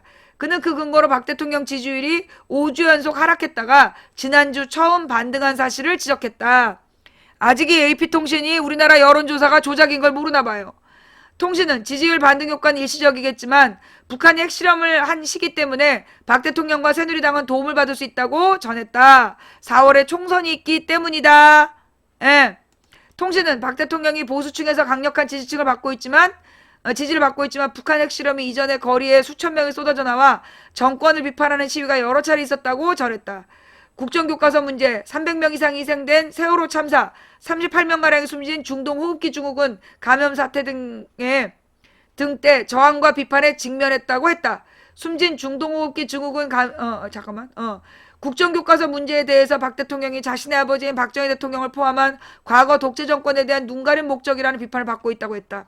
가장 최근에는 박 대통령이 지난달 위안부 문제에 대해서 일본과 불가역적 합의를 해 한국 사회에서 분노가 일었지만 북한 핵실험이 이 분노를 누그러뜨렸다고 전했다. 북한 핵실험 탓에 모든 논쟁이 조용해질 수 있었다. 하지만 아무것도 사라지지는 않았다고 했다. 자, 그런데 우리 망치부인 방에서 결정적인 이야기를 또 밝혀냈잖아요. 뭔데? 2주 전에 이미 미국 정부는 북한 핵실험을 알고 있었다. 그런데 우리 정부에게는 통보하지 않았다. 그리고 알게 된 다음 날 24일에 미국이 알게 됐고 그 다음에 25일 날 일본의 협상팀을 한국에 보내서 굴욕적인 위안부 협상을 강력하게 추진했다. 그래서 28일에 합의안을 내온 거다. 요거 미국이 주도한 거다.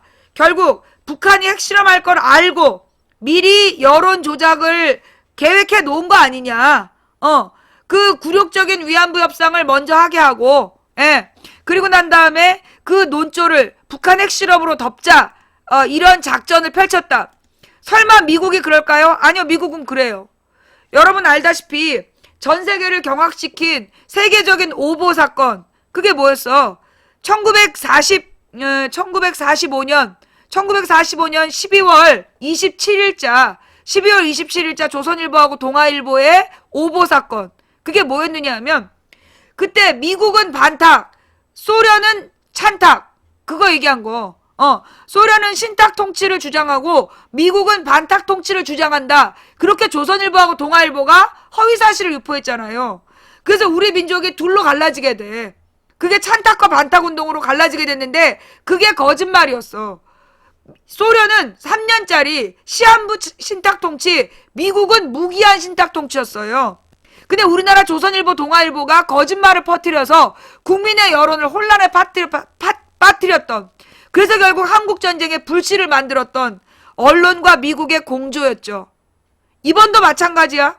이번도 위안부 협상을 갑자기 12월 25일부터 밀어붙여서 28일에 그 불가역적 협상이라고 발표하게 하고, 그리고 미국이 얻은 것, 그게 뭐예요? 결국 굴욕적인 한일 회담을 박근혜에게 책임을 덮어 씌우고 자기네들은 한미일 동맹체제를 완성을 한 거야. 중국을 견제하는. 그러니까 미국이 박근혜를 버린 거죠. 이용한 거지. 버렸다기보다 이용한 거죠. 어차피 박근혜 인기도 없으니까 박근혜한테 욕은 몰아주고, 그리고 자기네들은 한미일 동맹체제를 얻어내고, 그러니까 박근혜의 이중적 처지란 얘기가 나오는 거야. 그러면서 지금 이 박근혜 정부는 중국과 그 미국의 양다리, 중국과 미국의 양다리에서 지금 아주 애매한 상황에 놓여 있어요.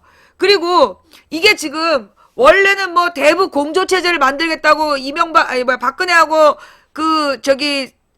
미국이 한미일 동맹 체제 막 만들었잖아. 근데 도리어 지금 B-52 얘기가 나오면서 중국이 북한을 견제하는 쪽으로 갔다가 지금 돌아쓰고 있어. 그 뉴스도 좀 갖고 와봐요. 그 뉴스 좀 올려주세요. 그러니까 지금 이 한미일 동맹체제가 만들어지면서 미국이 B-52를 그 한반도에다가 보내겠다 이렇게 한 거 아니야. 핵잠수함을, 핵전함을. 그것 때문에 지금 그러니까 핵무기를 장착한 비행기하고 뭐 이런 것들을 보내겠다 그러는 바람에 지금 중국이 돌아서서 그 북한에 대한 제재를 해야 된다는 쪽에서 이렇게 지금 멀어지고 있는 거야. 그래서 도리어 한미일 공조체제가 도리어 세계를 분열시키고 있다. 그런 뉴스가 지금 나왔어요. 예. 지금 이제 한국 강경책 주문에 중국은 대화 촉구로 견제구를 날렸다. 하여튼 중국이 지금 북한에 대해서 지나친 견제에 반대한다. 이런 입장을 지금 밝히고 있어요. 그래서 지금 우리는 어차피 어디에 지금 양쪽에 낀 거야. 양쪽에 지금 끼어 있어. 그래서 지금 이 중국 등살하고 미국 등살에 우리 등만 터지게 생긴 거야. 어차피 북한은 터질 등도 없고 손해는 우리만 보는 거예요. 외교적인 리더십이 없는 박근혜가 대통령인 나라에서 모든 피해는 국민이 보게 되는 거죠. 자, 이렇게 해서 이제 오늘 뉴스 여기까지 할게요. 제가 뉴스를 더 보고 싶은데 이 정도면 진짜 뉴스 많이 본 거 아니야, 오늘? 오늘 아까 2시 반부터 지금 3시간 반 동안 놀지도 않고 달려왔는데 북핵보다 북체제 붕괴가 한국에 더 큰 위험이다. 최근 한반도의 군사적 긴장 고조에 큰 우려를 표명하고 있다. 하여튼 우리나라의 위기는 누구 때문이야? 박근혜 때문이야. 우리 국가의 위기는요, 중국이나, 계속해서 중국에 대해서도 굉장히 부정적으로 얘기를 하고 있는데, 나는 이게 세계의 대자본 미디어가, 중국의 위기를 더욱더 부추기고 있는 거 아니냐. 그러니까 이게 미국과 중국이 이렇게 대립한 다음부터, 사실 여러분 중국에 문제가 생긴 건 작년부터예요. 중국에 문제가 생긴 건 작년부터거든? 이미 한 2, 3년 됐어. 중국이 수상하다. 그러고 거품이 빠지기 시작한다. 그래서 중국 위기론이 나온 게 작년 초부터로 알고 있는데, 그런데 지금, 미국하고 중국이 이번에 대립하기 시작한 다음부터 중국 위기론이 굉장히 뉴스에 많이 나와. 예. 그런 거 같지 않아요? 제가 너무 예민하게 본 건가요? 제가 볼 때는, 이미 작년부터 중국 경제에 빨간불이 들어왔는데, 그때는 우리나라에서 중국에게 중국 경제 문제 있다는 얘기를 많이 안 했어. 그런데 지금 이제 미국하고 중국하고 대립하기 시작한 요 연말 거치면서 중국 경제에 대한 부정적 기사들이 쏟아져 나오고 있다. 이게 우연일까? 메르켈을 잡기 위해서 폭스바겐의 문제점을 세계적으로 터뜨린 언론들이 지금 미국하고 대립하고 있는 중국을 압박하기 위해서 중국에 대한 위기론을 더욱더 확장시키고 있는 거 아니냐, 확산시키고 있는 거 아니냐. 왠지 그런 느낌이 들어. 자, 오늘 망치부인 방송 어떻게 보셨어요? 볼만 하셨나요?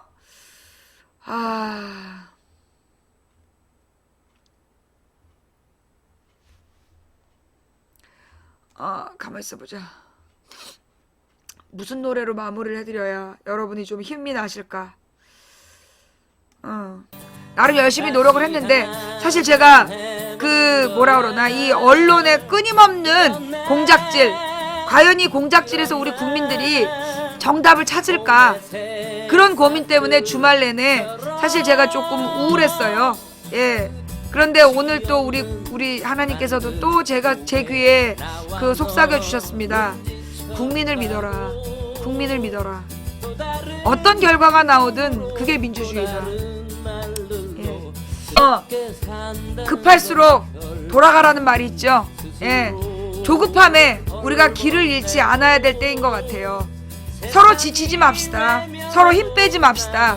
그리고 차분한 마음으로, 릴렉스하는 마음으로 나아갑시다. 한 사람이 꾸는 꿈은 꿈일 뿐이지만 100인이 꾸고 만인이 꾸면 현실이 된다. 된다고 믿든 안 된다고 믿든 당신의 믿음대로 될 거다. 지성이면 감천이란 말이 있습니다. 누군가 간절히 소망하면 온 우주가 그의 소망을 위해 움직이기 시작한답니다. 우리가 가는 길은 어차피 갈만한 길이라서 가는 게 아니라 가야 할 길이라서 가는 겁니다. 빛이 보이지 않으면 빛이 되면 되고 길이 보이지 않으면 길을 만들면 됩니다. 인간의 가치는 그가 품고 있는 희망의 질량에 비례한다고 했습니다. 기적이 필요하다면 여러분과 제가 만들어 봅시다. 지금까지 망치부인이었고요.